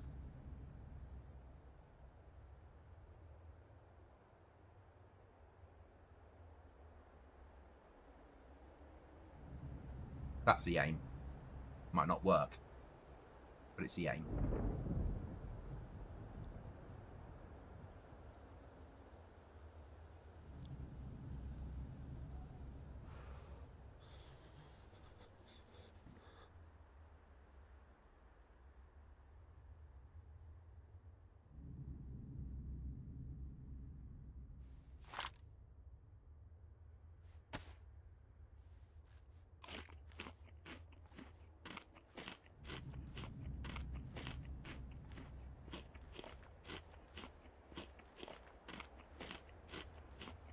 Did JLK make a base there once? Maybe. I've built in here before. It's a good place to build a base. The only downside is the flag. Flag can be seen outside the building wherever you put the flag in here. But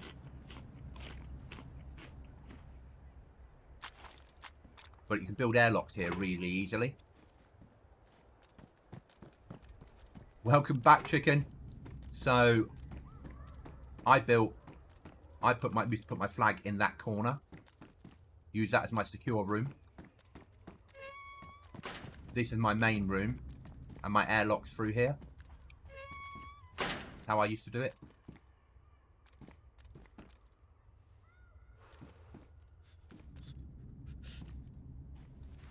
Happy Christmas.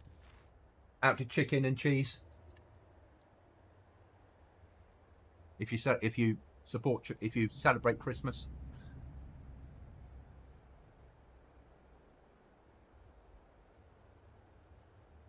I made myself a roast this morning. I had that at 11 o'clock. I've cracked open a cider and I'm playing DayZ. It's a perfect day.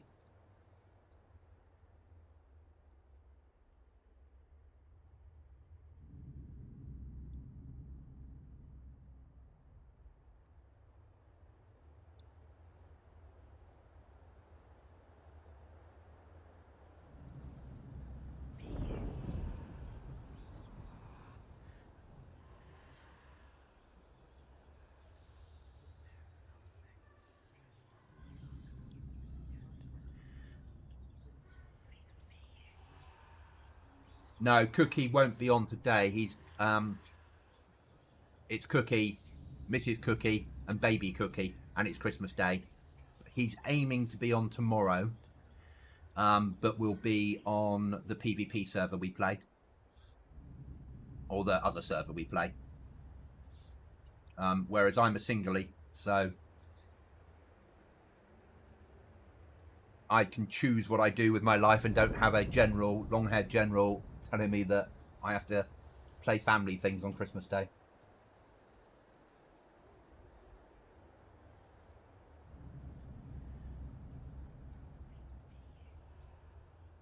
Normally Cookie's on in normal times.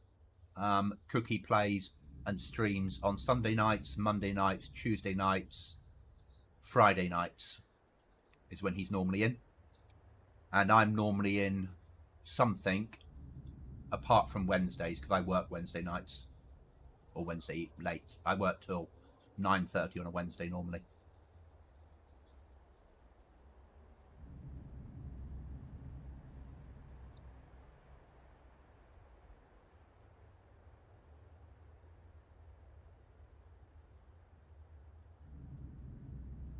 I just hunted a ram with my hunter's knife. Now I got meat. Well done, Endless. Sorry, catching up with chat. Yeah, there you go. So you chose to use your knife. You got meat. You could have fished. You're making choices.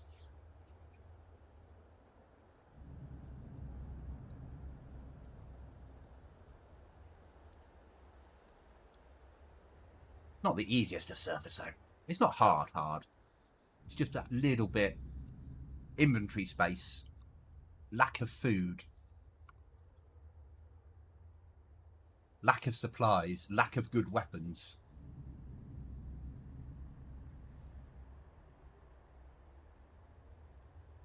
All those little things we like to do to make life interesting.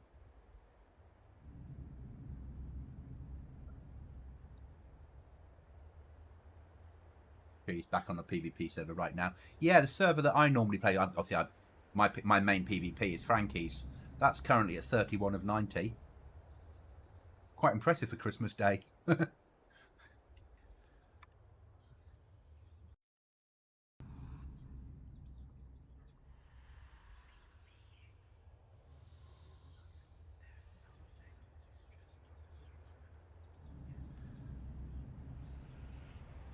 But I thought I'd do a stream today because it's Christmas and sometimes people want something to watch and people to interact with.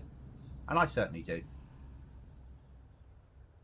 It's fun because you have to think before taking and the dreadful drop loot to choose. Yeah, Exactly. It's a different challenge, isn't it? Endless. You're normally you can pick up nearly everything you find. Now you're having to go, do I really need that item? Is it something I really need? Am I going to use it? Or is it just being taken for fun? Do I need 2 knives?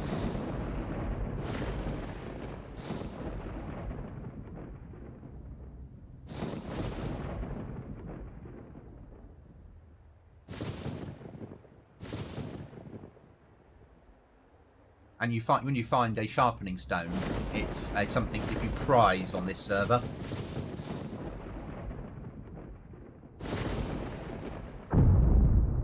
But if you get a radio and do one of the missions, you can come away with an M4 and fully geared.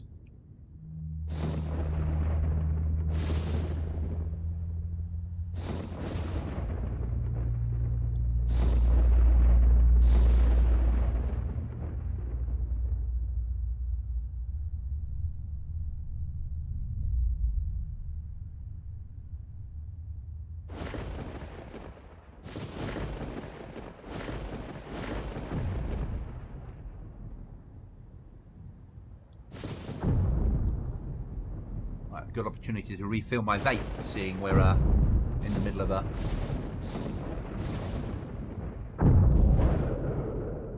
storm.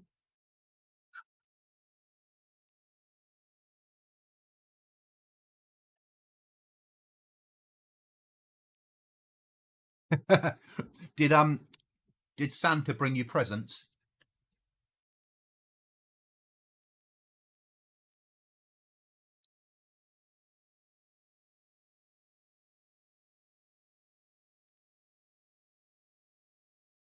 I'm at the point in life where Santa tells me how much money I can spend on presents for myself.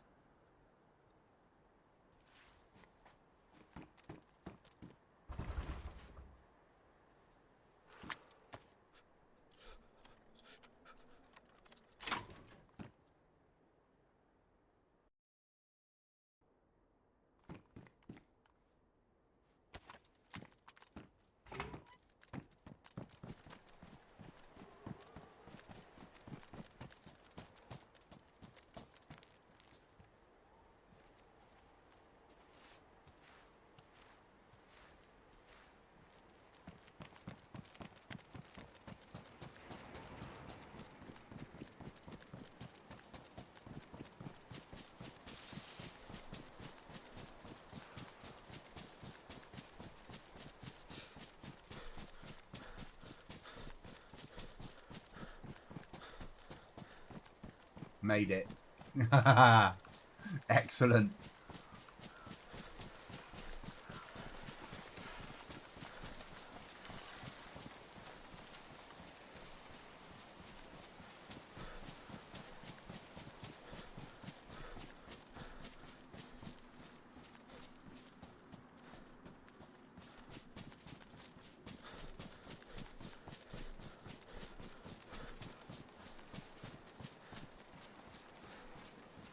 And I was saying earlier that even getting an airdrop isn't going to get you overly geared. It's going to get you base building stuff. Quality of life things. I never thought I'd be playing and running around with a Ruger 2.2 and thinking I was geared.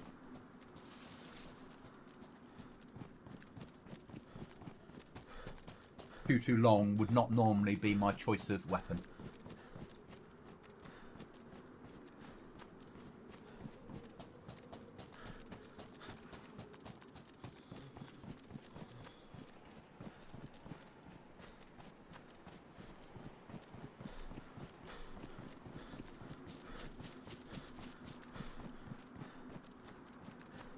God, we have a long exposed walk to do. Or to get a repair bench home.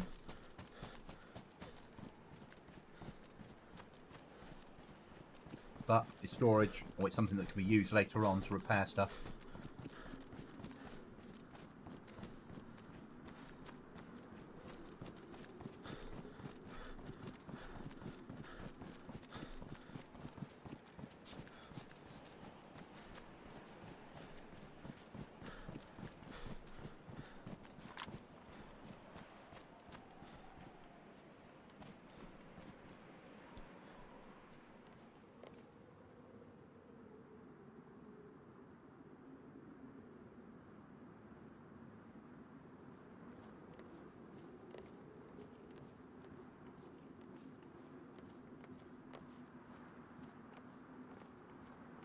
This is far too big to carry in any rucksack I own.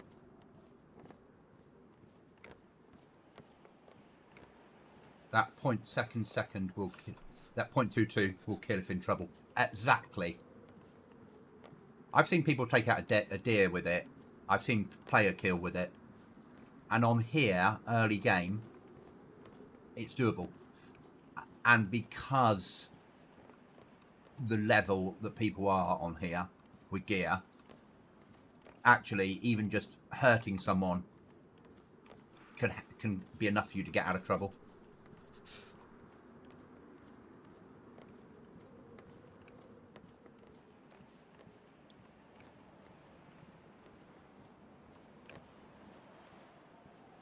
I realise this is not ideal, but I also realise that I don't have a good rucksack and I have to get stuff home.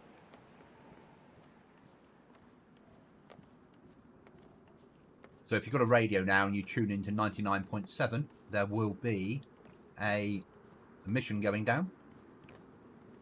One of 151 on the map. It will spawn in an objective. It'll give you something to do, somewhere to go.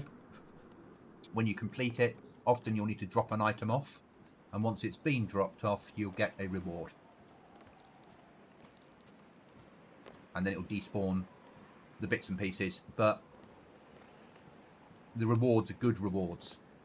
You'll come away with like maybe an M4 with 2 mags, a set of MVGs, maybe plate.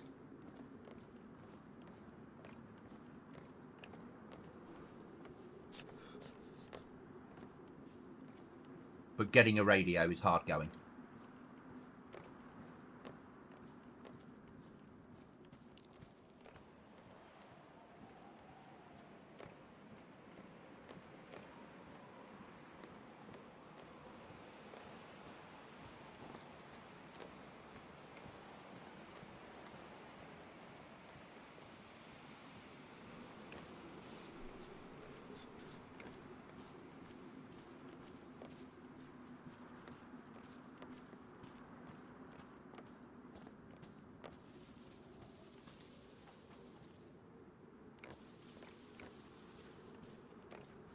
Oh, for a rucksack.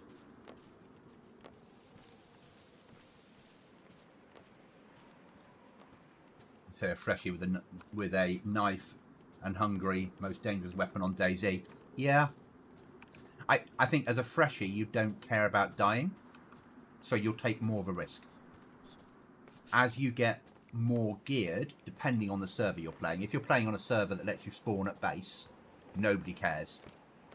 But if you're playing on a server that when you die you have to make your way back in and you might lose all that gear, you'll start to think about it differently. So there we are. 30 minutes away, a supply drop going into the dam. It's certainly worth doing.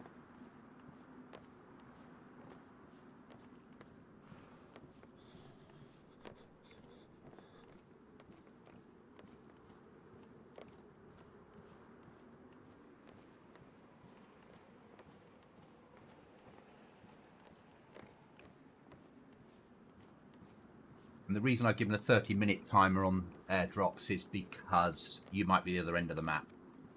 And we don't have cars on here, or planes, or helicopters, or skidoos, or horses. What else is there? Bicycles, boats, all that stuff. No.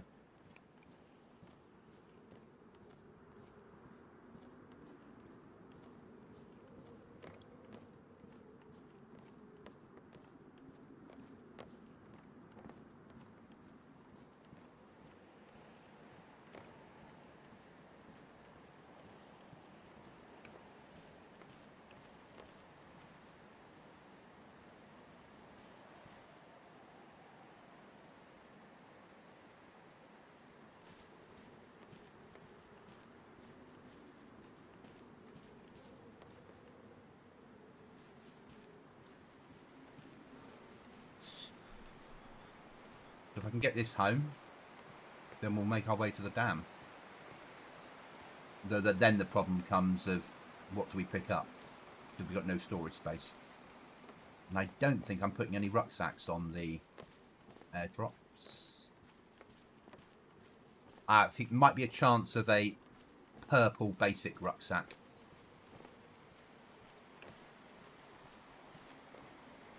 A low chance.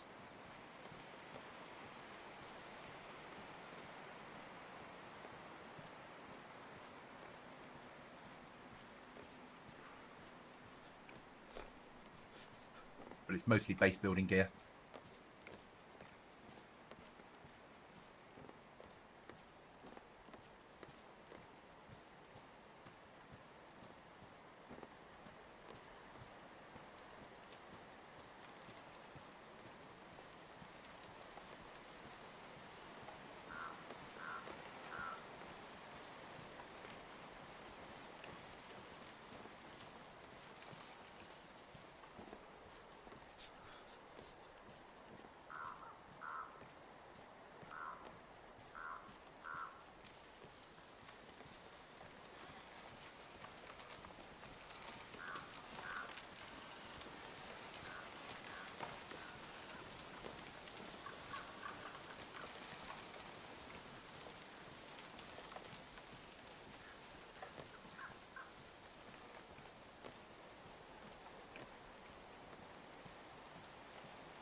So as well as streaming this, I am recording all the episodes that I play on here.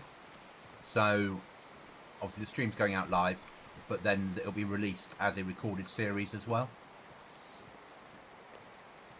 For people like me that like to fall asleep at night watching YouTube videos.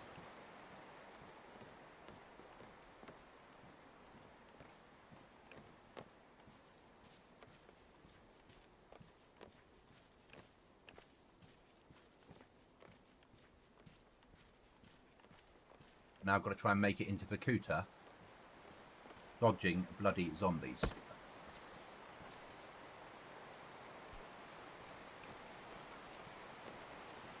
This will be challenging.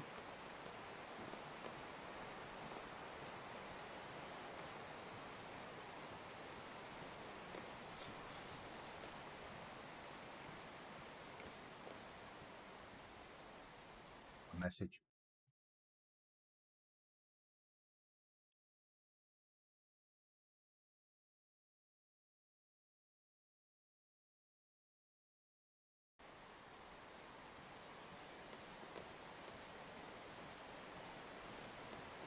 Member of the team, Cookie, for the ones of you that know, sending me a Christmas message.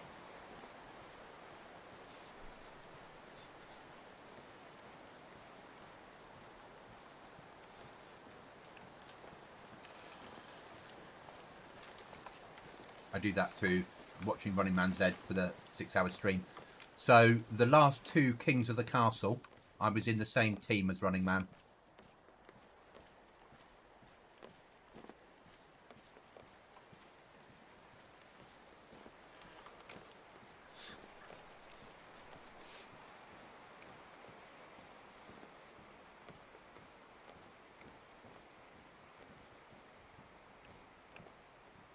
But yeah, I fall asleep watching YouTube. So DayZ for me was I came to it late. I watched Frankie for years thinking I love the look of that game, but I think I'm too old to start playing it because I'm late to the party. And one day I asked in one of his chats, was I at whatever age I was, 45, 46, too old? And he was, and they were like, everyone was like, no, give it a go, give it a go, give it a go. So, which is why I did. So, as of next month, I've been playing DayZ 4 years. And I'm currently 4,000 hours in.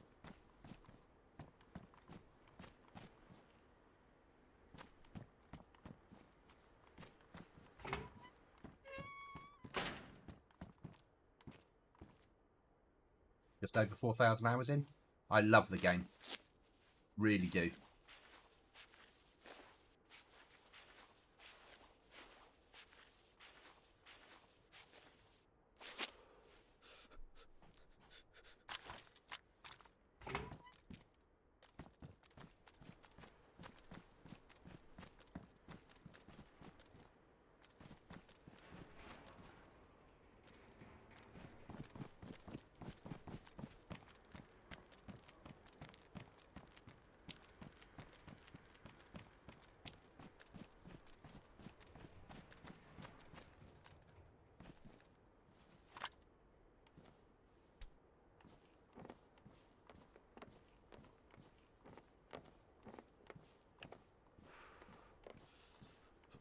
There's something about it, isn't there?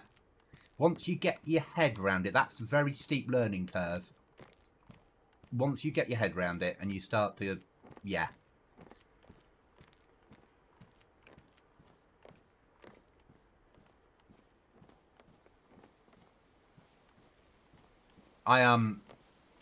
Prior to this is the first proper multiplayer game I'd ever played.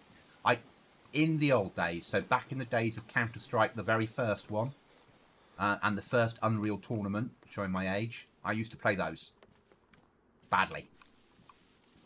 But this is the first time I'd really embraced a full-on multiplayer.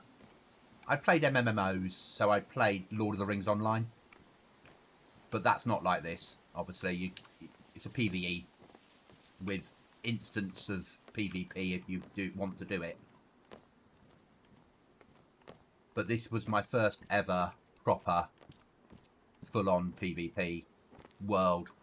I'd played a little bit of Fallout Nuclear Winter when that was around, but not a massive amount.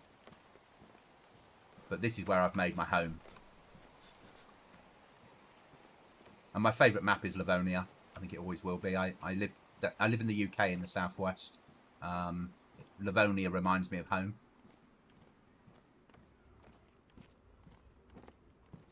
Now, will it let you climb with a box in your hands? About to find out.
Need a rucksack to do this run.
Namalsk is my favourite map, then DayZ, then Namalsk, but DayZ and get the better of you, but you always want more. Yeah, I flirt with other games.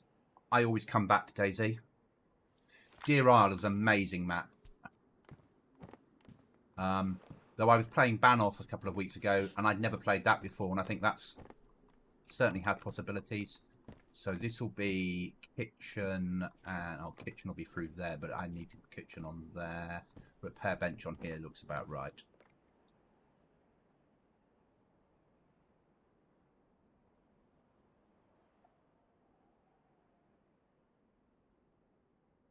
So here's our first item. So repair bench, you put your items in there, and then it will help you repair things back.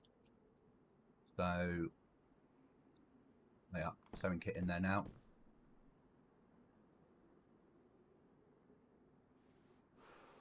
Don't think it will take EP. EP, yeah.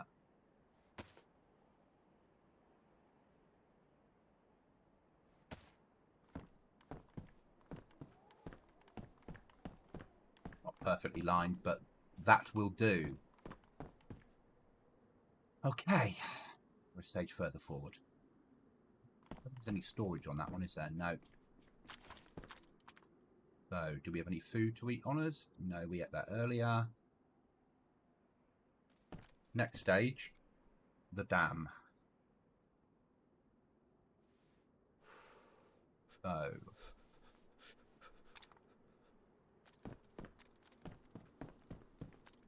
it's good, isn't it? Azili, yeah, how you pronounce it is another map I found. I haven't played it yet. Really want to.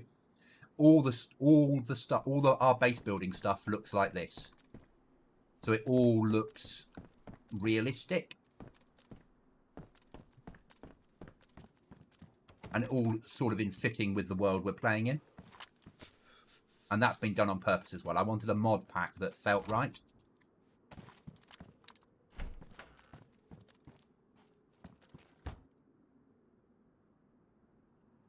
Now I realise I might lose it, but that's damage, so I can't risk locking it again.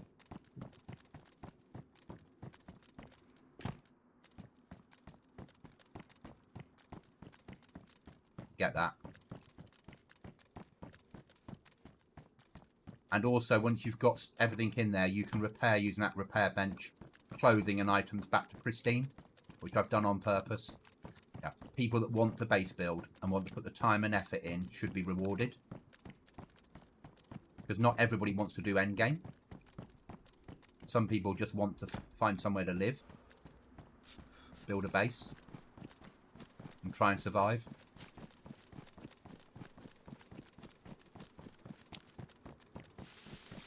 So I didn't go for any of the normal base building or storage options. I went for something a little bit different that feels like it's made out of wood, that's got different uses out of it.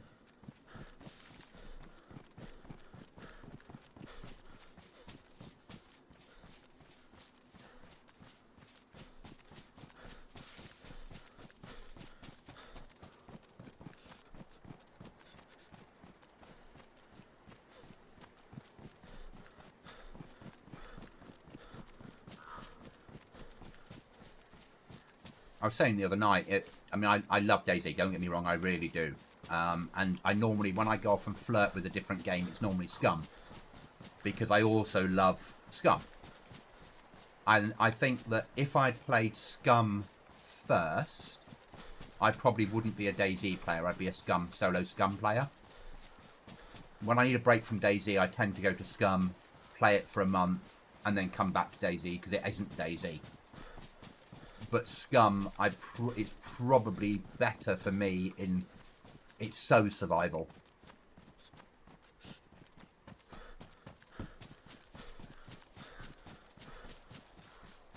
Apart from the mechs.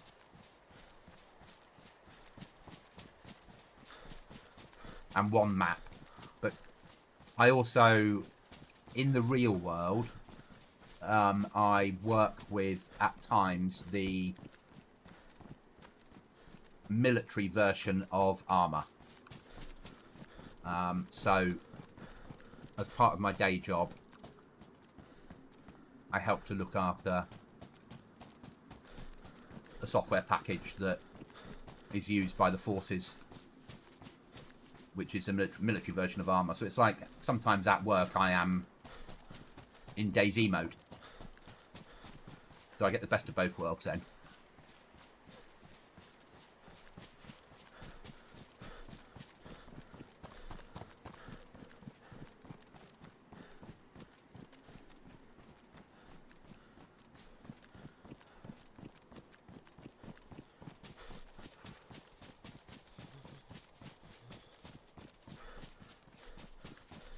Because now you start to make mistakes, because I know I'm not good. Oh, my boots are fucked. How fucked are they?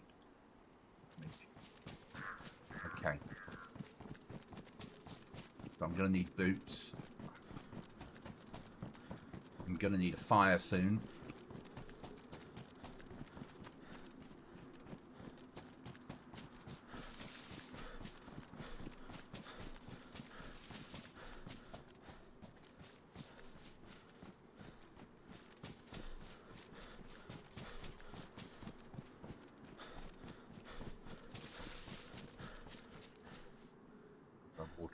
again here.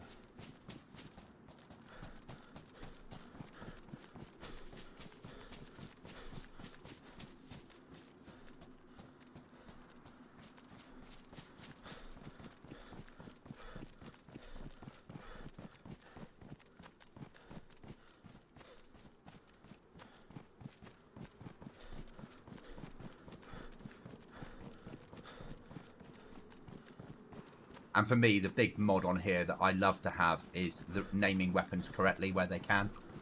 So the fact that this is not a Mini 22, it's a Ruger 1022 Sporter. Because that's what it's bloody called. Is how it should be. I've grown up around weapons. I work around weapons now. I like them to be named correctly. I'm a civilian that works for the military. So this is also my world. But I'm ex-army a long, long time ago. So again, the game fits into my world. This took me a long time to get here. I wish I'd played it from the beginning. I don't really know why I didn't, because I used to play Operation Flashpoint. And I used to play Armour a little bit. Why I didn't play DayZ, I have no idea.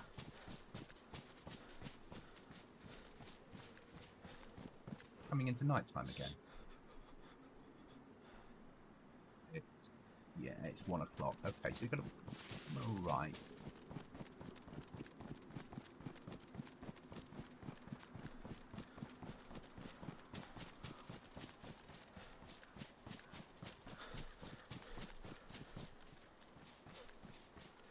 I love it.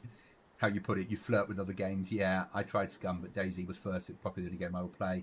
And then flirting with other games if this game hurts me. Yeah, that's how it is. You flirt with other games, but you come back to DayZ.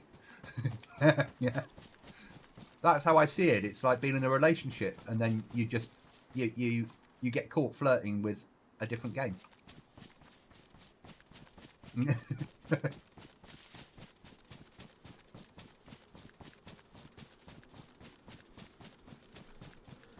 And then you get told off and you go back and play DayZ. Like you should have been. How dare you? How dare you flirt with other games? I feel sorry for my friends that want to game all that was like, you come and join us in so-and-so game. Nah, no, it's not going to happen.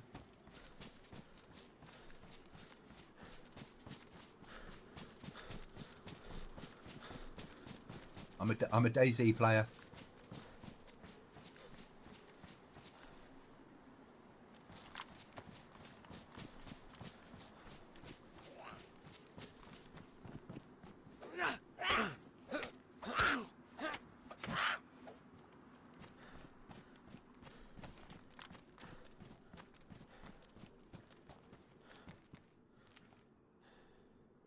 Lighter's got more oomph in it than mine.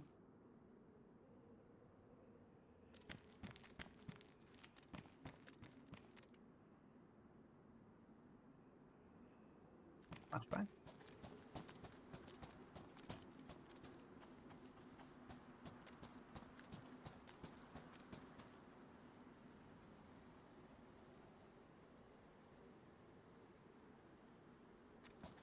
Okay.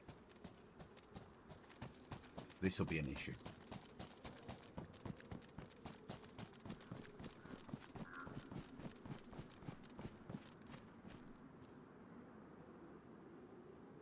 Can't believe we've got a bloody mist in.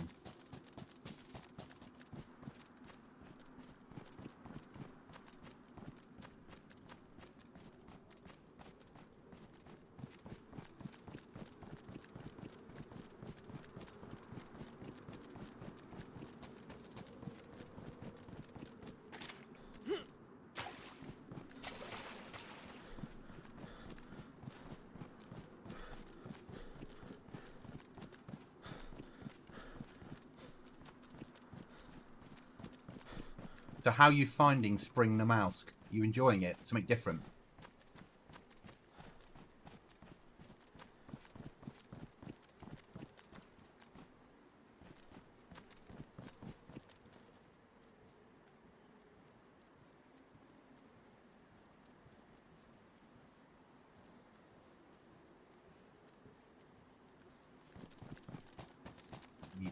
find somewhere to lie up until it drops.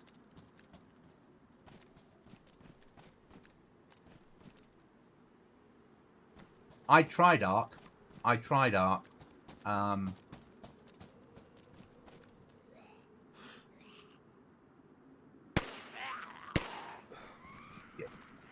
Thought that was 2-2 not having the range that 2-2 does in the real world.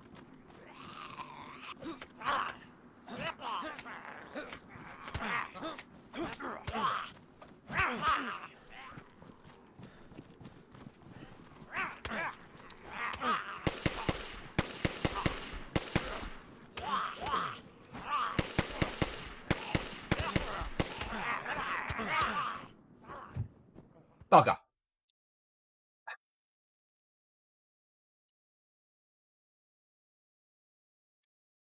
There's my first mistake.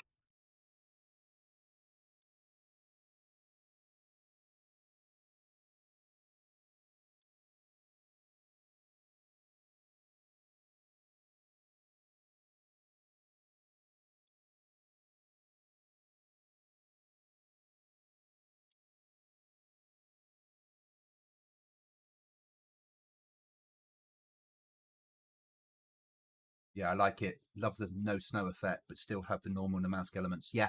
So at the top of mountains, it doesn't really work.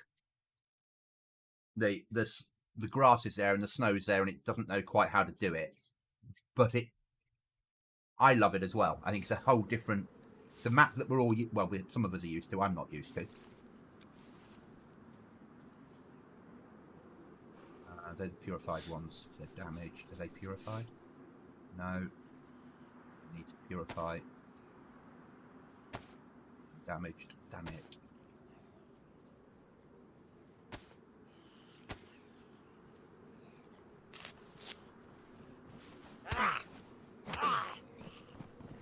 Lost my weapon now. Need to go into the water.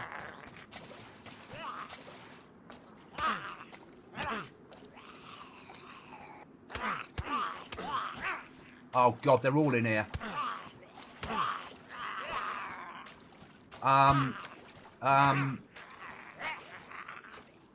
That was a mistake.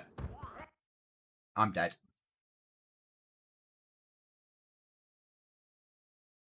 I died already once, but now I am set. There we go. That went. I start again.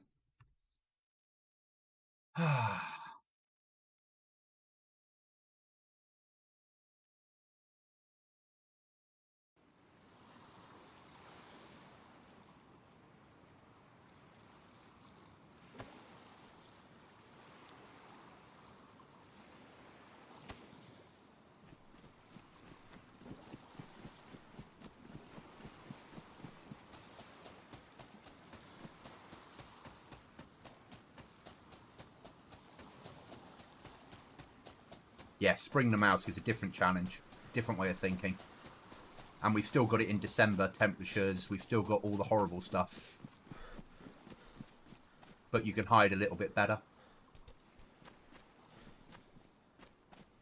Yeah, I've forgotten because I don't play it enough. But I know now.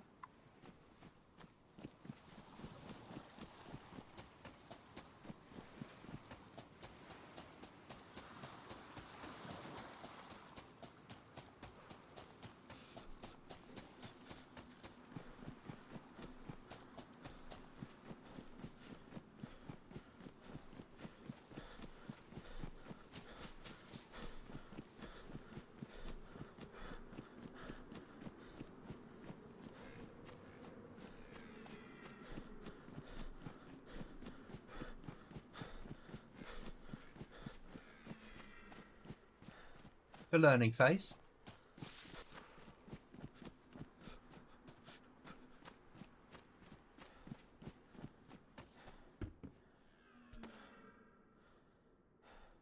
The ammo. Better than what I'm wearing. Just.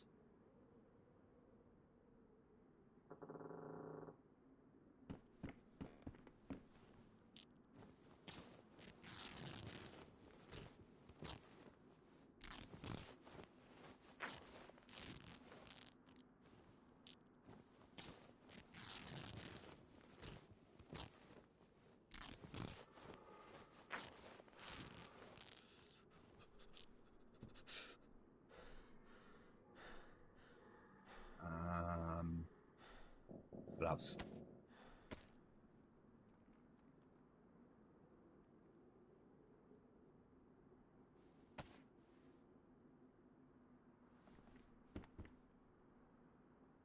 Matches. Storage.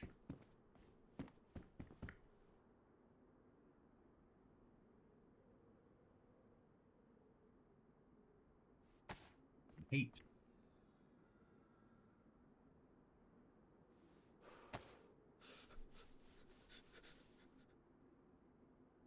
Now we need an... Oh, I lost my pliers.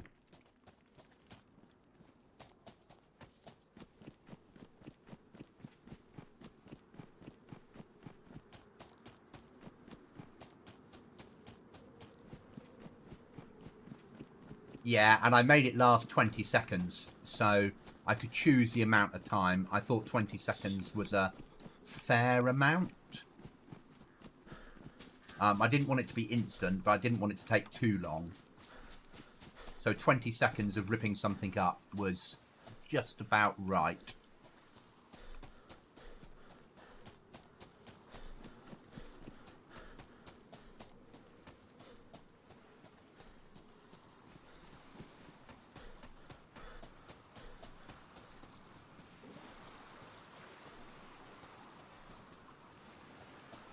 Those boats are shit.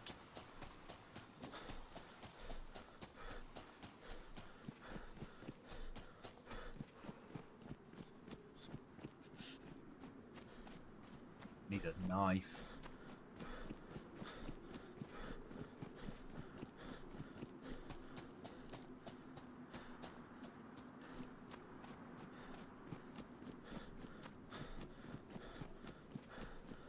We need to fish. We need to eat. We need to drink. We need to hit that military and gear up. We need a bloody map. We can get rid of that stupid marker we don't want. And there's the airdrop. Spade more useful now as sledgehammer is at the moment. But just have the sledgehammer. One slot, all rags. I'll have the rags, thank you very much.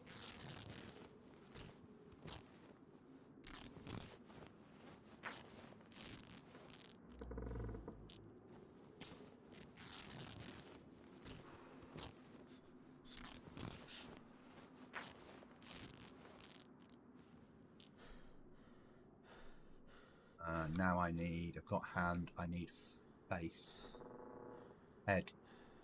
Who to start with?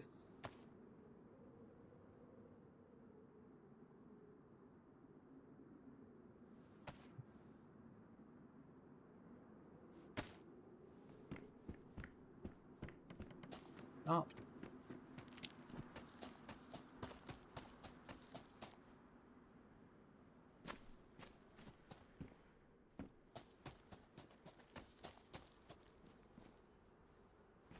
Now I just need to find a rock.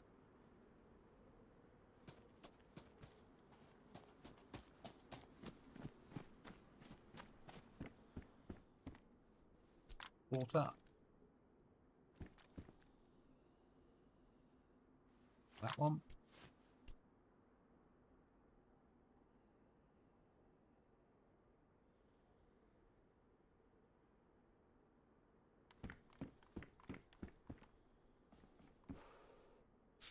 Eagle mag will take at the moment. Don't need to protect the face. Don't need that. Any ammo in the weapon? No. Sometimes they do spawn in on here with 1 round or 2 rounds inside. Oh. Oh. Now what do you do?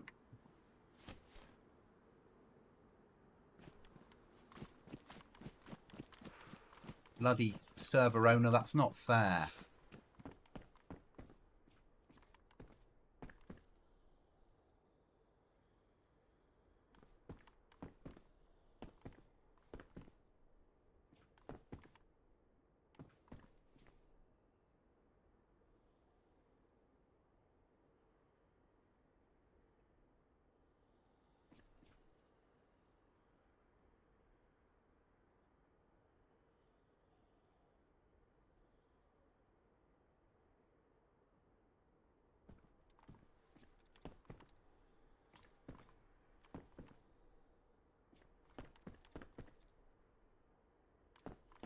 Yeah, scripted.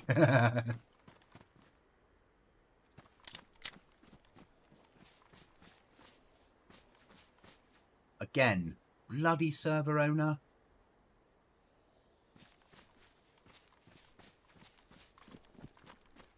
I need a rucksack or anything that lets me carry a code lock.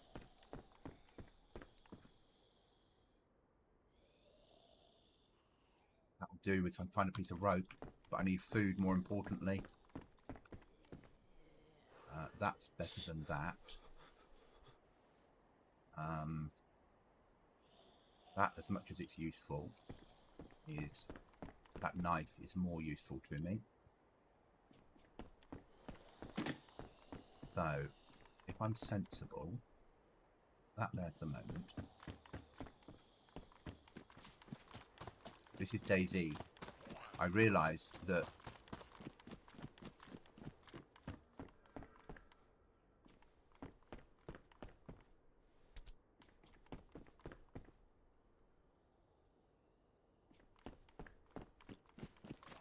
sea chests last longer than some other things.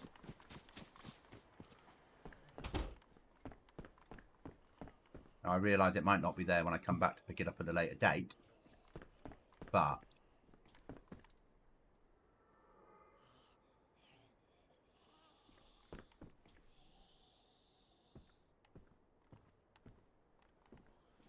yeah, rags make a rope. 6 rags plus 6 rags combined will turn into rope.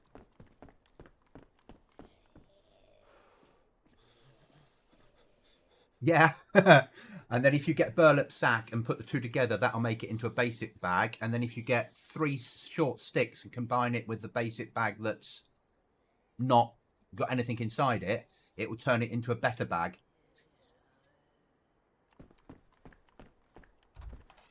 Sorry, I forget that I play this all the time and live in this world. Lighter pristine over matches that were damaged. Yeah, every time. Right, I need rope.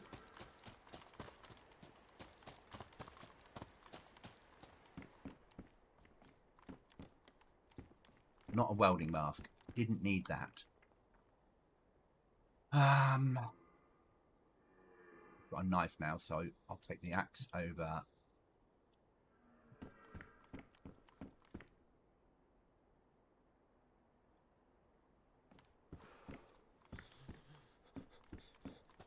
Yeah, so burlap sack is what you need.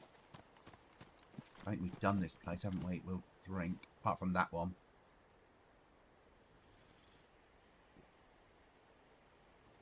Yeah, so 6 rags plus 6 rags equal 1 piece of rope. Rope plus burlap sack gives you a burlap slingback thing. Add 3 sticks to it, or 2 or 3 sticks, short sticks. That'll turn it into a small survival rucksack, which you can then attach the other items like a radio to and a glow stick. And you get a bit more storage, and it's green. Do the same with a pelt. If you get some leather and mix it with the lime and then a leather sewing kit, you can turn it into a rucksack.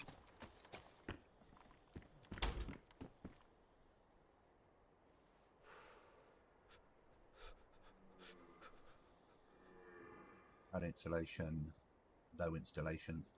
Low, bad is better than low, I believe.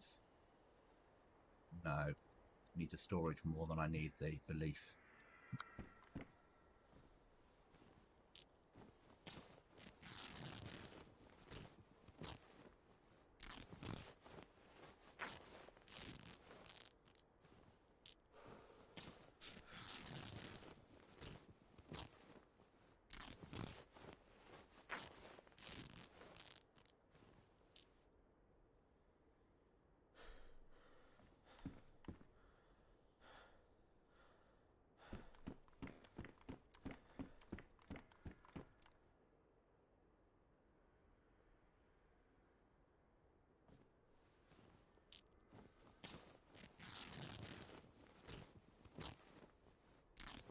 And then with the rope, obviously you can turn that then into a fishing kit if you need it, or rucksack, or base building stuff, or a belt. Or you can tie people up.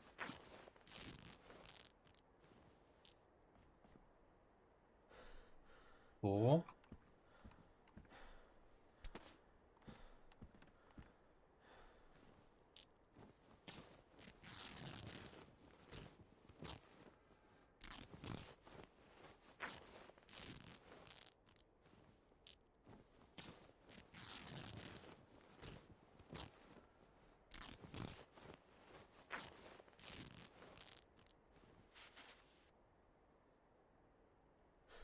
Five.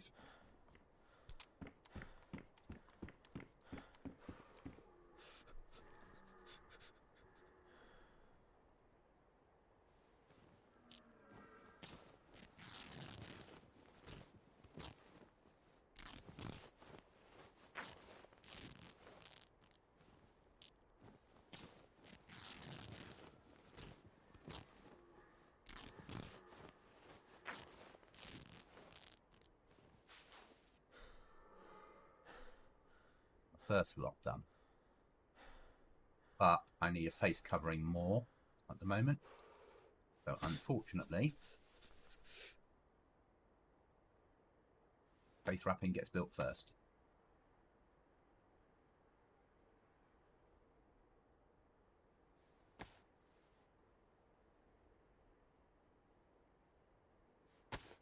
And that gets purified because we're about to hit military.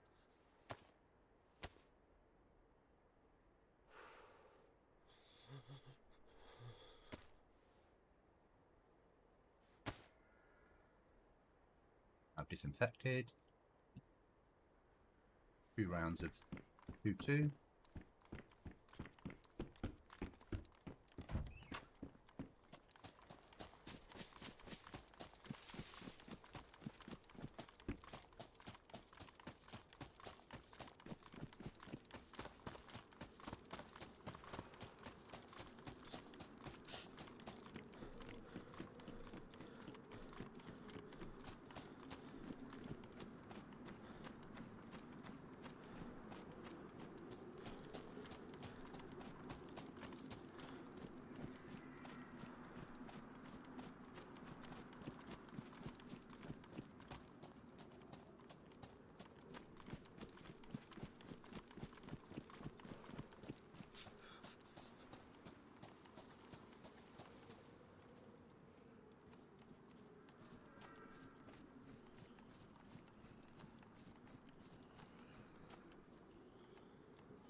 damaged.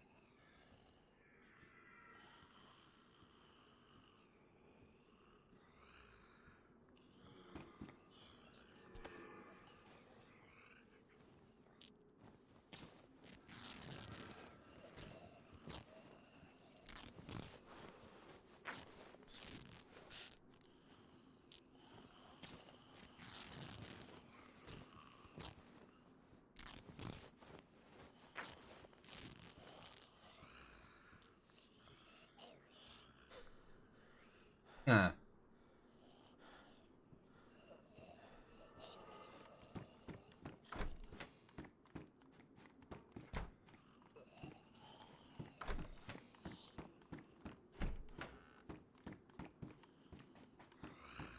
Bugger. Okay. That's needed. That's not needed. That is needed, but it's not needed. That's more important. That. We take one. That's the best we're going to do. That we need to purify again.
Go on. Pick the frag.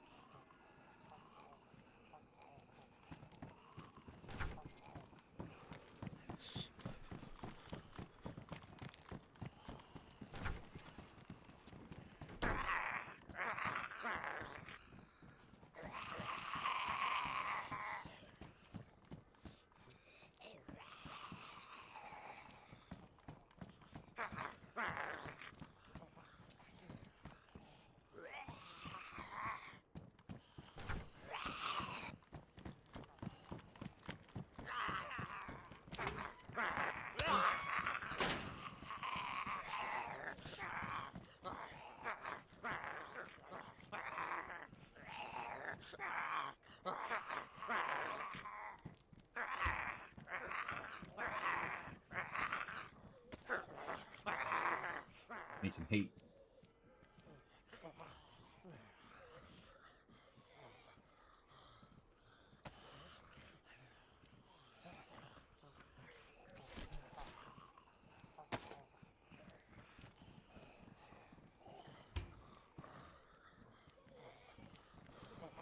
Need that buff.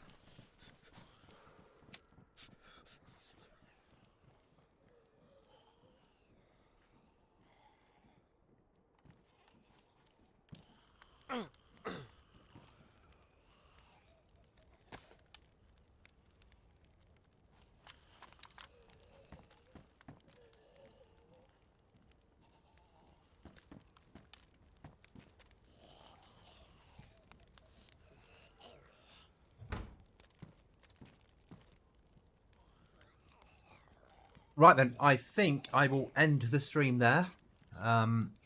coming up to 2 hours 43, so 45 by the time I finish. I might be back on this evening. Thank you for watching. Thank you for interacting. Thank you for coming onto the server. Endless. Massively, massively appreciated. And I will be back again probably later and certainly tomorrow. I will see you all again soon, guys. Thank you for spending your Christmas day with me.